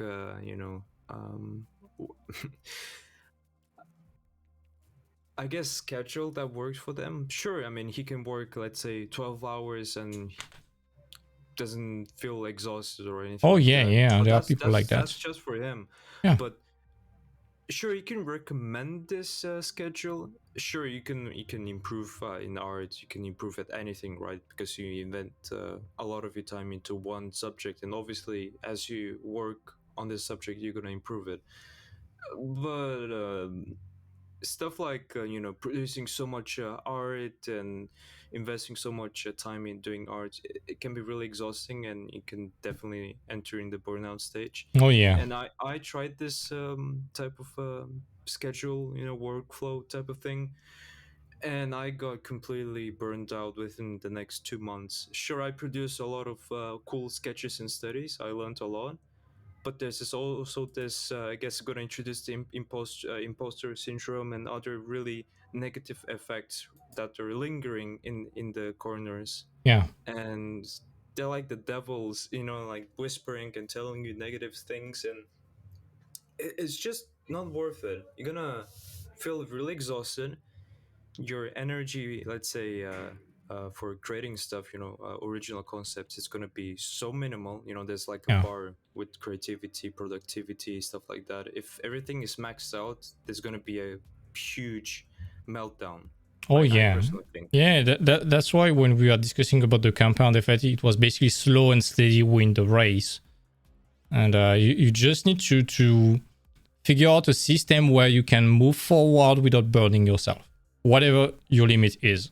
And for some people, it might be, yeah, I like working 12 hours per day. So cool, good for you. But there are some people like me, I can work for maybe 3 to 4 hours very focused per day. Unless if it's something that really, really obsesses me. In that case, I can work a bit more. But like for a client, above 4 hours per day, I'm burning out. It's not because I'm lazy. It has nothing to do with that. It's just that I'm giving all that I have in those 4 hours. I'm able to pack my day in that. And then it's done. I don't want to spend more time in that. There's also like topics like, people with ADHD and all those conditions happening, with concentration. Oh, yeah. Everyone has, let's say, a span of concentration, how much they can concentrate on one subject for a longer period of time, and it's scientifically proven that it can expand the bar, I imagine the bar is a focus, right, meter, and yeah, it's like a muscle. You can train it. It's not difficult, it's not easy, I'm trying to say. It's not easy, but it's again, people should understand that everyone has they're built differently, right? I can work like for 4 hours, produce something that is cool, and also not to get demotivated when I hear like people work for 16 hours per day. I don't know if that's true or false. I mean, what does that mean? Like, you work 16 hours per day non-stop, or you take breaks? You need to be specific, otherwise that's quite toxic. Building this toxic community. Yeah, and I have a lot of example of artists that have been working for like 12 to 16 to sometimes 18 hours per day for years and years and years and years, and one day they reach like 30 or 35 and they have like a big life crisis, like, what the fuck am I doing? I'm only doing that. I have nothing else in my life. Exactly. I have no social lives. My body is destroyed. My eyes are destroyed. I have zero social skills. I have money that I'm never using because I'm never enjoying that. I'm still living in my shitty apartment, even though I could live decently. I have no girl or boyfriends or friends at all. What the fuck am I doing? And I know 2 artists who recently did a huge burnout. Won't call the name, but these 2 guys are fucking legends in the industry. And they reached 30 to 35. They all both did a fucking midlife crisis because of that. So for those people working 16 hours per day, there is a time, I think, to work 16 hours per day, especially when you are young and you still have energy, like below 25. I think that's fine. You still have the energy, the ability to not sleep and kind of tank the day decently. At some point, you reach a limit and you want to develop something else because it's not sane to do tunnel vision on only one thing for too long. It's cool to be obsessed, but your obsession fills your time, but you still need to have a balance and a healthy lifestyle in some way. And about those people with ADHD, I'm not a psychologist or whatever, but I truly think that people with ADHD are just people that are bored with what they are presented with. That's just my 2 cents. I'm pretty sure all those kids with ADHD, instead of putting them on Ritalin, which is 1 molecule away from fucking crystal meth, if you just give them some manual activity, it would be a good way to canalize them. Just my 2 cents about that. But I tend to not trust that much the ADHD bullshit, but that's just my opinion. It's quite complicated. Yeah. Finding a, let's say, a true statement or a 100% accurate definition for ADHD. It's still unclear how ADHD affects people and their time management system, stuff like that. But it's basically some kind of imbalance chemical distribution in the brain system, right? Something related with the nerves, the nervous system and stuff like that when it comes to focusing. And everyone has their symptoms and stuff like that. It basically it's like a degree, you know, it ranges from 1 to yeah, 10. yeah. It's a spectrum, of course. There are some people that are truly hyperactive and they need stuff. But something that I've been seeing a lot. My mom is a school teacher. She's teaching in elementary school. The kids when they are 5 to 6 years old, when they are learning how to read and stuff like that. And every time we have been discussing that a lot, especially in the last year. But every time there is the default behavior with a lot of teachers now, especially at younger age, is every time a kid is kind of turbulent in class, they are considering it as ADHD. But in most of the cases, the kid is just bored. Because imagine just sitting down in front of someone telling you something you're not interested with. You will be turbulent in any case. And a lot of people are treating that like a problem. And I would like to flip the problematic on its face and like, what about making school interesting? Because school is fucking boring. So no wonder that people are getting bored and becoming turbulent. I was the first one like that. So same here. so it might be some neurological problem, but I don't give a fuck. First of all, we have the right not to be okay with that, even if we have that. It's like people having Asperger, they have the right not to be okay and to tell us something. Even though I have that, I don't want it to define who I am and my behavior, and I will fight against that. Or I'll find a solution for that. And I find it almost criminal to tell to bored kids, especially young boys generally, they're the most touched by ADHD. Generally, we put little girls on Xanax and little boys on Ritalin, and I find it almost criminal to solve a school deficiency by medicine on a fucking kid. That's I don't know what to say, like using drugs or medicine on like youngsters that are still not being developed, Yeah, they are not developed yet. That's you're basically fucking up I don't know, you're basically screwing up yeah, it would compound over time and you screw them up even more. Yes in the long run they're gonna be a little bit effed up because of that. Right. I keep hearing like rumors and stuff like that, but it's nice to hear that in Australia and other countries they have like a different educational systems, for schools. Yeah. So basically, they do a really huge, deep analysis on the kids. Let's say, learning curve, performance, and they sort of try to make a custom type of schedule for them to learn better and be efficient with that, right? And which is nice, like it's nice that systems like that exist out there, and even parents, they help. Let's say, the teachers like telling them like, oh, let's say Jimmy is this and that, he's not really good in this and that. Can you like help? It's nice. For example, in the Balkans, and I don't know if this is like across in Europe, but I feel like the educational system they're using a really old scheme or a system that's similar to the military.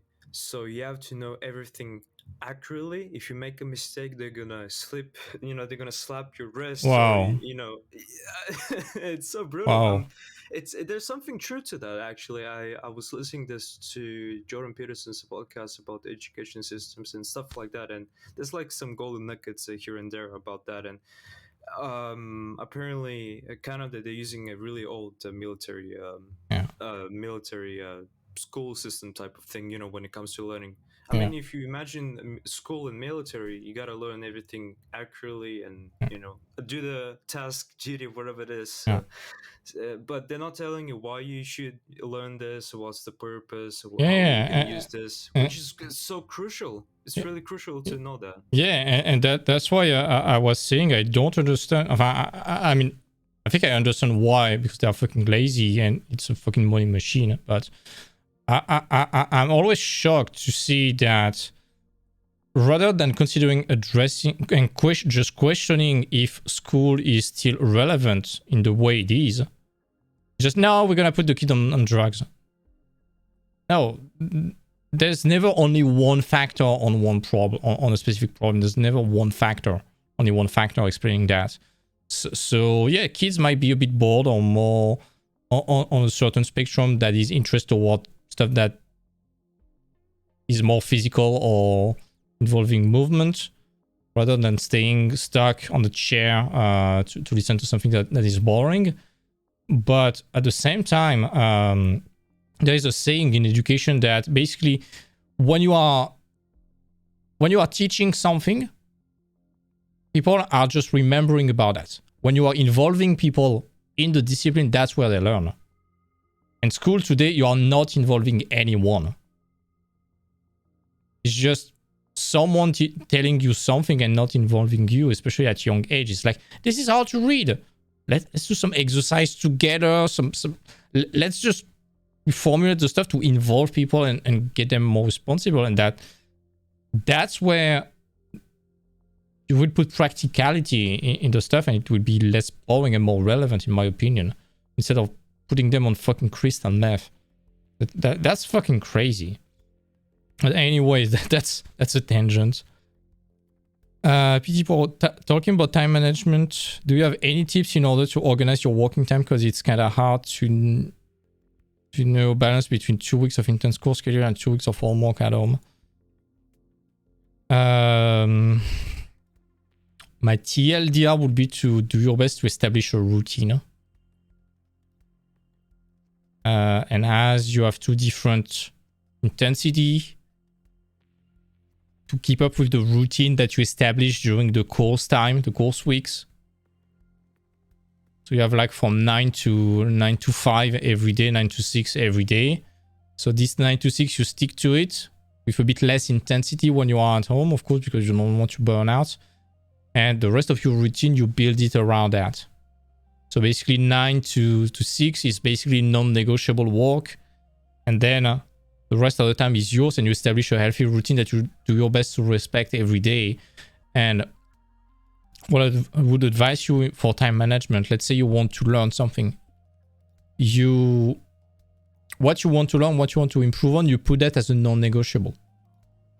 Instead of waiting for you to have the time to, let's say you want to learn or to do, I don't know, digital painting, for example, you want to practice that.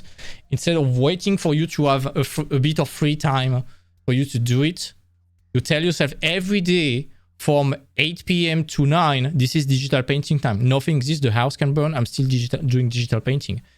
And you make the rest of your schedule fit around that. Because there is Parkinson's law, every task will expand to take all the room that is available. So if you don't push something that is absolutely immutable within your routine, you won't be able to put it inside it. So everything that matters, make it a non-negotiable in time. Same with going with to the gym and stuff like that. It's like non-negotiable. At this hour, I'm doing that. Even if it's during the afternoon, that's something that I do. It's like 2 p.m. to 3 p.m.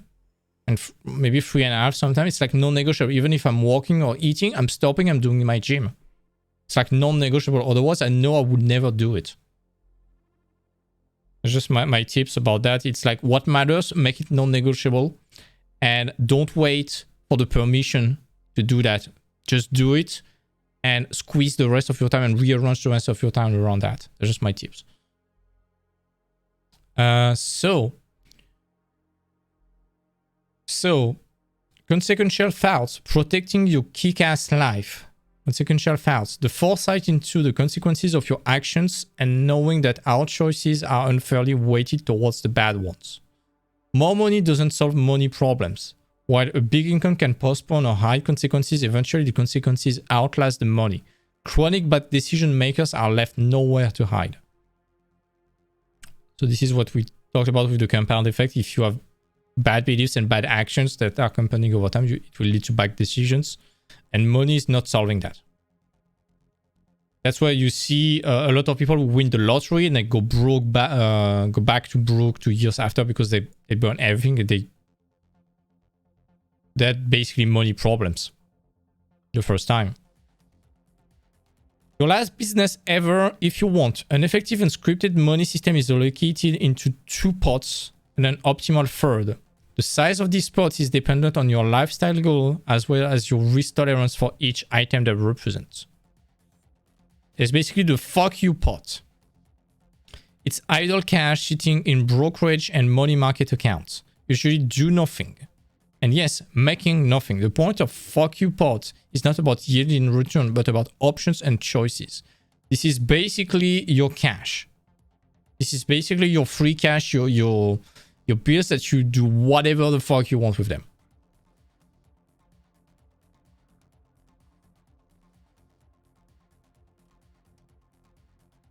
The second one is home pot.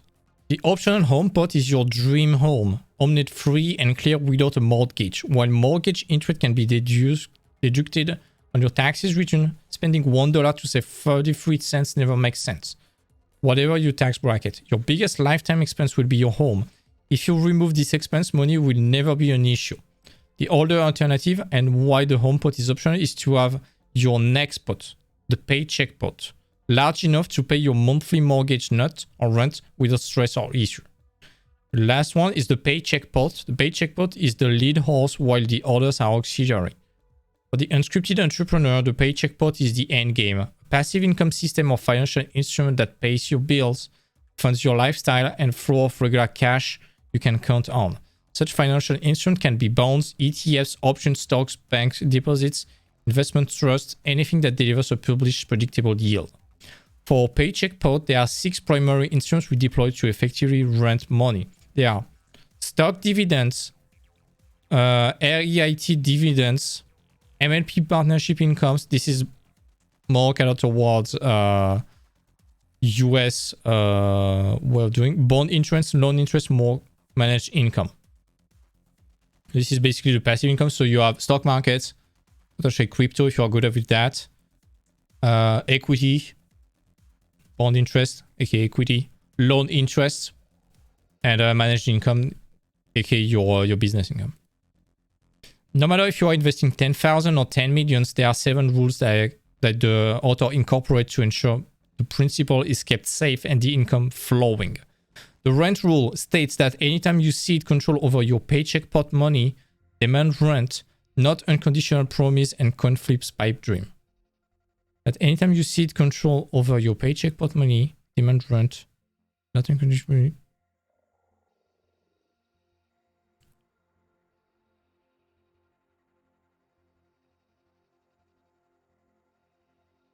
Okay, anytime you cede control over your paycheck pot money, demand rent, not unconditional promise and conflict pipe dreams. Okay. Okay, so you need to demand rent. The sentence was worded strangely. Second, the snap rule requires that paycheck pot investment must remain highly liquid or recoverable back to cash at the snap of a finger. Basically, your paycheck pot investment, you need to be able to grab that immediately. If the bank is telling you no, you will be able to retrieve that within 6 months or just 2 weeks. That's not cash. That's not liquid. This is in case of a catastrophe. Let's say your house burn.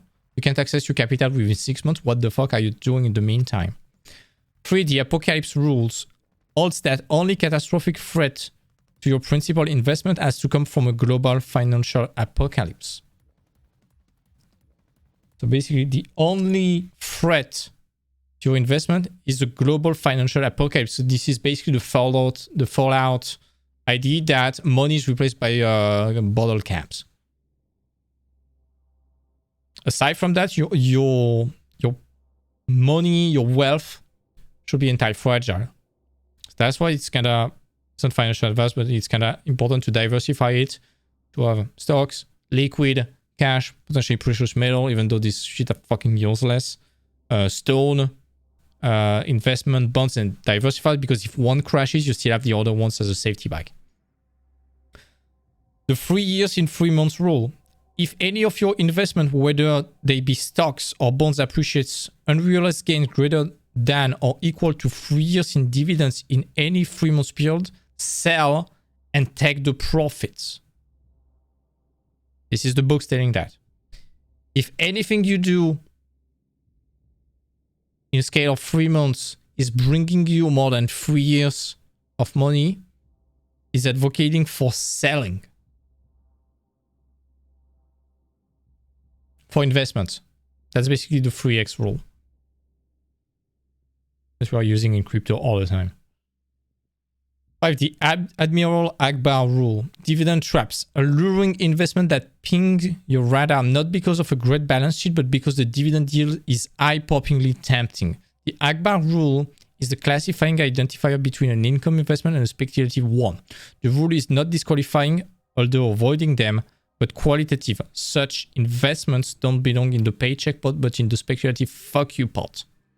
Okay. And then the 1% rule. When dealing with managed distribution from managed funds, avoid any fund with a management fee greater than 1%, excluding interest charges. And finally, the ostrich rule states that you should avoid investment where the business no longer jives with either the cultural or economic climate.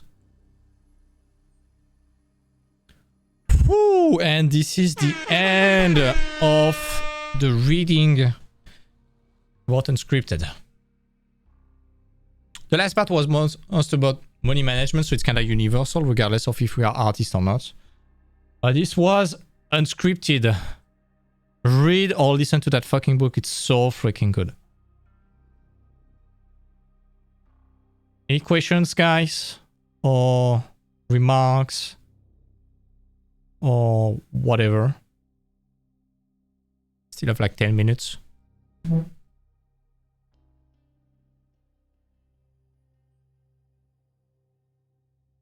No? I'm all good. I mean, okay.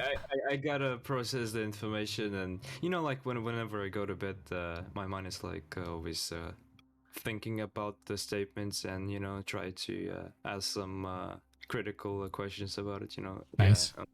Yeah. Oh, I see that PT Poirot is in the chat too. Yeah. Hey. Wow. Yeah, I was pointing out something at the beginning, but then you switched to something else, so it was too shy to just catch up on the times, but was still there. And yeah, the stream was pretty cool. I mean, I'm not into like this type of things enough yet to have a proper point of view of it, so I did not talk a lot. But yeah, it feels great to get to know it and to unlock some new knowledge, you know. Nice. Yeah, I know it's kind of advanced, especially when we are students and we are basically when we are students, our only goal is to get a fucking job. So, yeah, it is truly. So let's start with that. We are not basically wanted to become an entrepreneur and make millions is good on the long term, and you can already have that as a goal if you want, but making it that your objective before even having a skill to provide value to the world is like trying to drive a Lamborghini when you don't even have your driver license, basically. Exactly. Yeah. We've talked about that, but like in the goals that I've set myself for this year, I was planning to trying to get into buying an apartment in order to save some money for my studies. Like, I mean, I am paying my my studies right now, but I mean, once it'll be over, I mean, I'm probably gonna end up being a bit broke. So the whole point was to you know, buy an apartment and then get to start, even if I don't find a job, in order to put it on rent, and then to, I mean, even if it's not pleasant, get back to my parents' house in order to just make a bit of money while I am making my portfolio. Oh, and, yeah. So yeah, I use what she talked about, because like today I went to an agency in order to start looking for stuff, and they asked me like, how much do you want do you want to put in? What are you ready to do, you know, in terms of money? And then they started to talk to me about like 25 years loan, and I was just like, no, why? And yeah, he was just basically talking to me about that. So you have planned to take like 25 years loan? I was just like, no. What do you want me to do that? No. And so yeah, it reminds me a lot of the yesterday's streams. So yeah. Yeah, and then you realize that you owe like 500 euros per month for 25 years, and you're like, what the fuck? I mean, it can be good. Let's say you owe 500 euros and the apartment is earning you 700. That's still a win in some ways. You just need to make sure that it doesn't go, it doesn't run empty for months. But technically you are winning money, so it might be worth it in that case. I'm not a financial advisor, by the way, but it's just like simple math. And there are ways. I have a friend, for example, he has an apartment.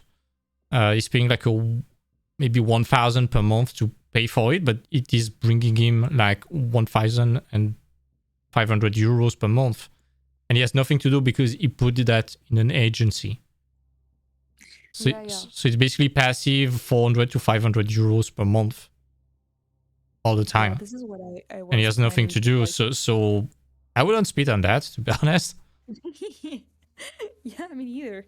Because like we talked about it, but like there is no like 100% guarantee that you will find a job while being a freshman out of school, like for the first few months. So yeah, I mean I kind of wanna I don't want to have that year or maybe half a year of insecurity about my job and being like, I don't know what to do, I don't have any money income, I don't have anything.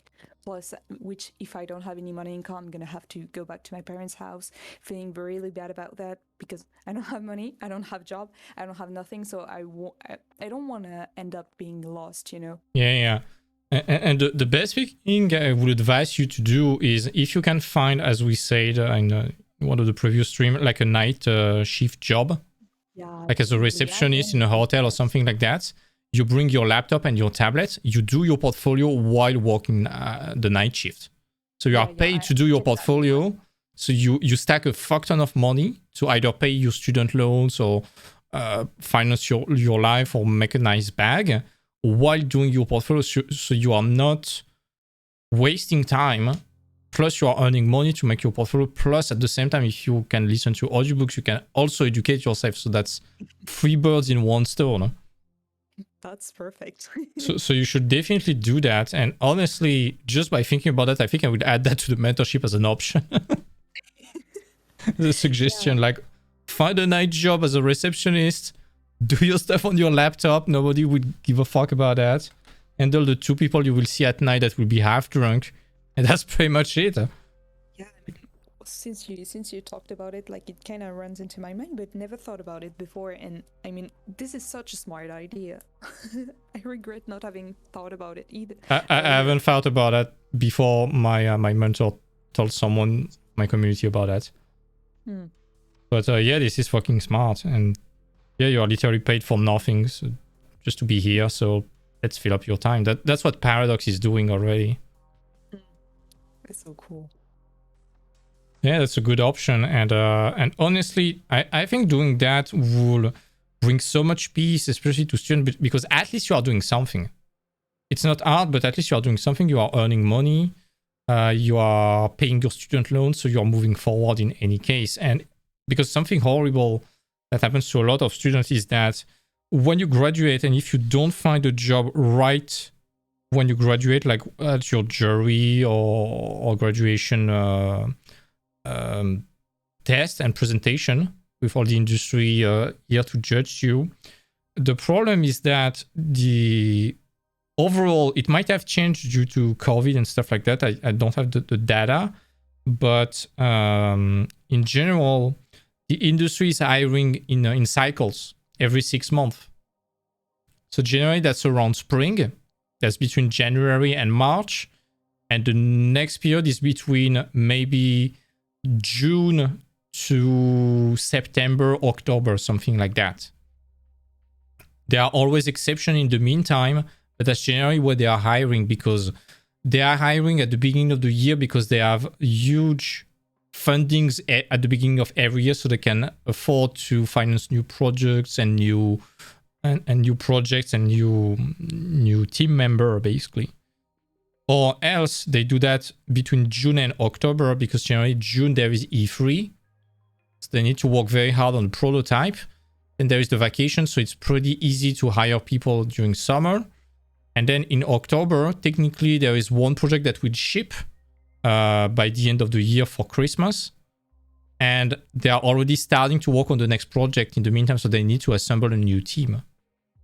So that's why, depending on when you end school, you might or might not be in an empty period for job opportunities. It's not your fault, it's the industry working this way. So yeah, definitely having a side job where you can still learn and do your portfolio at the same time, it would be absolutely ideal.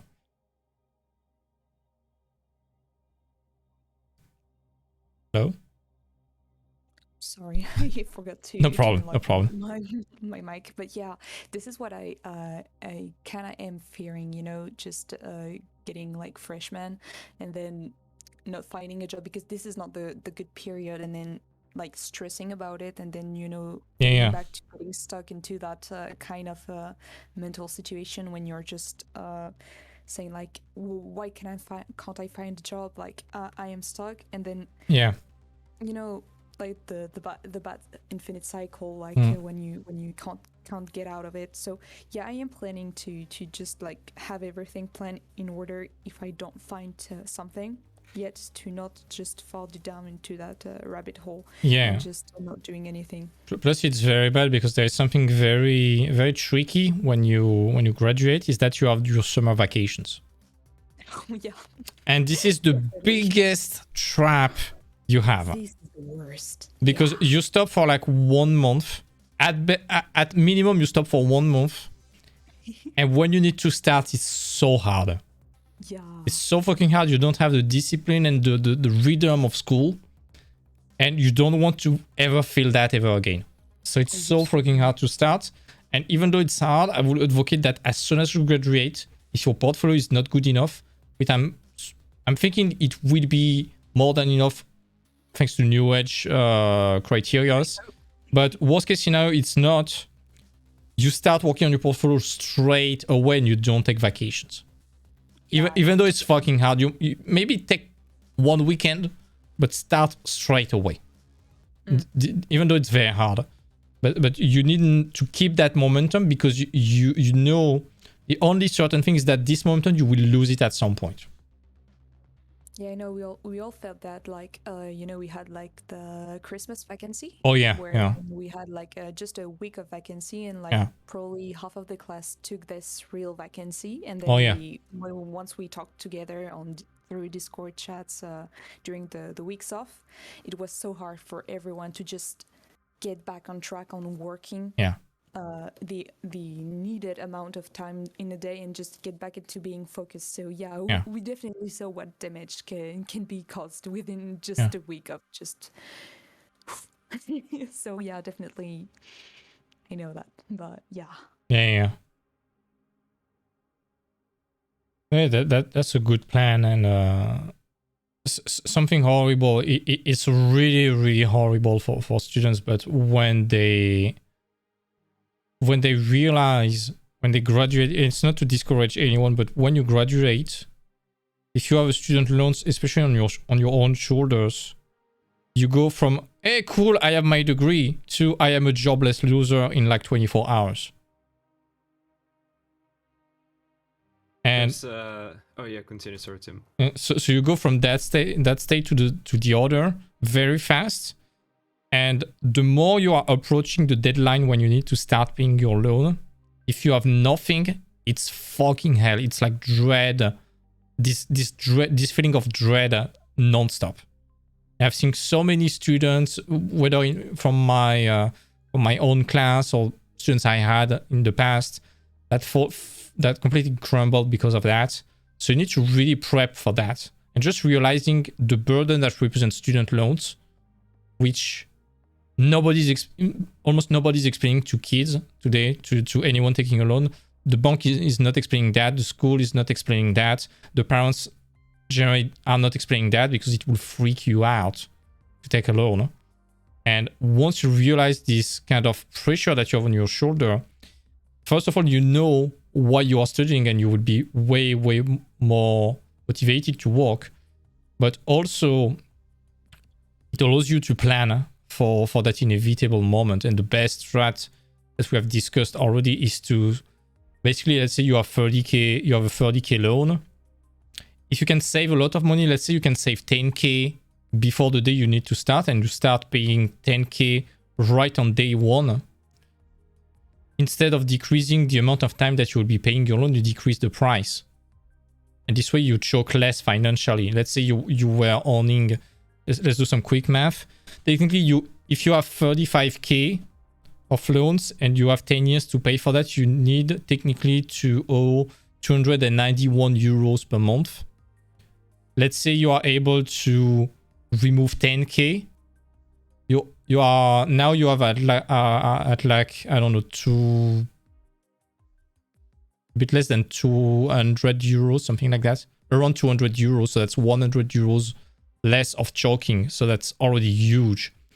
So, and because you are choking less, it allows you to save more, so you can pay even more, and it goes faster and faster and faster. You see my point? You're muted again. Yeah, totally. Yeah, sorry, my mic is a bit is a bit broken, so I rather shut it off once. But yeah, I totally do see. You are basically compounding your ability to pay that back, and every bank will want you to pay on a monthly basis for 10 years instead of doing that. But you can perfectly do that. They just don't like that. Yeah, they absolutely don't like that. We've already talked about that with my banker, and she was just really not happy that that we talked about, like, what if I pay just this amount and then a little bit of later, and she was just like, no, let's not do that. Let's not do that. Why? Yeah. It's just because they earn more interest on your money. It's as simple as that. Of course. Always. Yeah, there was a question by Mika. Do you have any idea of what time the old master puts every day in their work? No painters like Peugeot, Edmund Blair, Leighton. I have no freaking idea. I'm assuming a lot of time. It was another era. There was no internet, there was no marketing, so your only marketing was through your work. Now we have the internet, so we have different skills. It's like another time. And honestly, if what you like is art, and like really art, you want to your main objective is to sharpen your skills and grind your skill and your art on the long term, I would really advocate to fix the business side first, to not worry about money. And once you owe all your time, you can focus full time on that. It's like the ultimate delayed gratification. Because if you are only focusing on art, but for whatever reason you are not able to shine through your peer work, and just with that, because today we have the internet, we have concurrence and stuff like that, and just being good at art is not enough. If you want to, you can live sustainable in a sustainable way this way, but you will be working for others. If you really want to work for yourself, fix the business part first, make a fuck ton of money, and then spend all your time and all your life doing your art. You will have, on the long run, you will have way more time, and more than that, free time to do whatever the fuck you want on your art, instead of working for other people's projects. So if that is your goal, focus on the business part first, because it will pay dividends on the long term, and it will fix also the financial aspect. So you have to burn one stone with that. But at the time, these artists like Michelangelo and other big artists like that, like Da Vinci, they were spending all day long doing art. They're always doing that, and they were becoming master with the 10,000 hours rule and stuff like that, or myth rather. they had to do that because there was no internet, so they had their work to be shown and to impress people for them to get work, to get noticed. So it's not the same context. It's not the same context, and you can work the same amount of time, but not on the same thing, basically. The time they spent on art, I think that splitting that 50-50 between business and art, eventually on the long run, you will practice more than they do. Or at least more on your free time than they do. Plus, you will fix the money problem faster. Just my opinion. Anyways, it's almost midnight. It's almost a 3-hour stream. Whew. We're making progress. Yeah, we're making progress. Anyways, as always, unless you have other questions, feel free to write that in the chat. But as always, for the YouTube jazz, feel free to subscribe. Join us on Twitch. Feel free to subscribe or to follow us on Twitch. You can send some small gift down below with the link. You can book some consult if you want. Join the Discord. We're building a nice community, and you know all that jazz. So whatever. And feel free to bring some friends.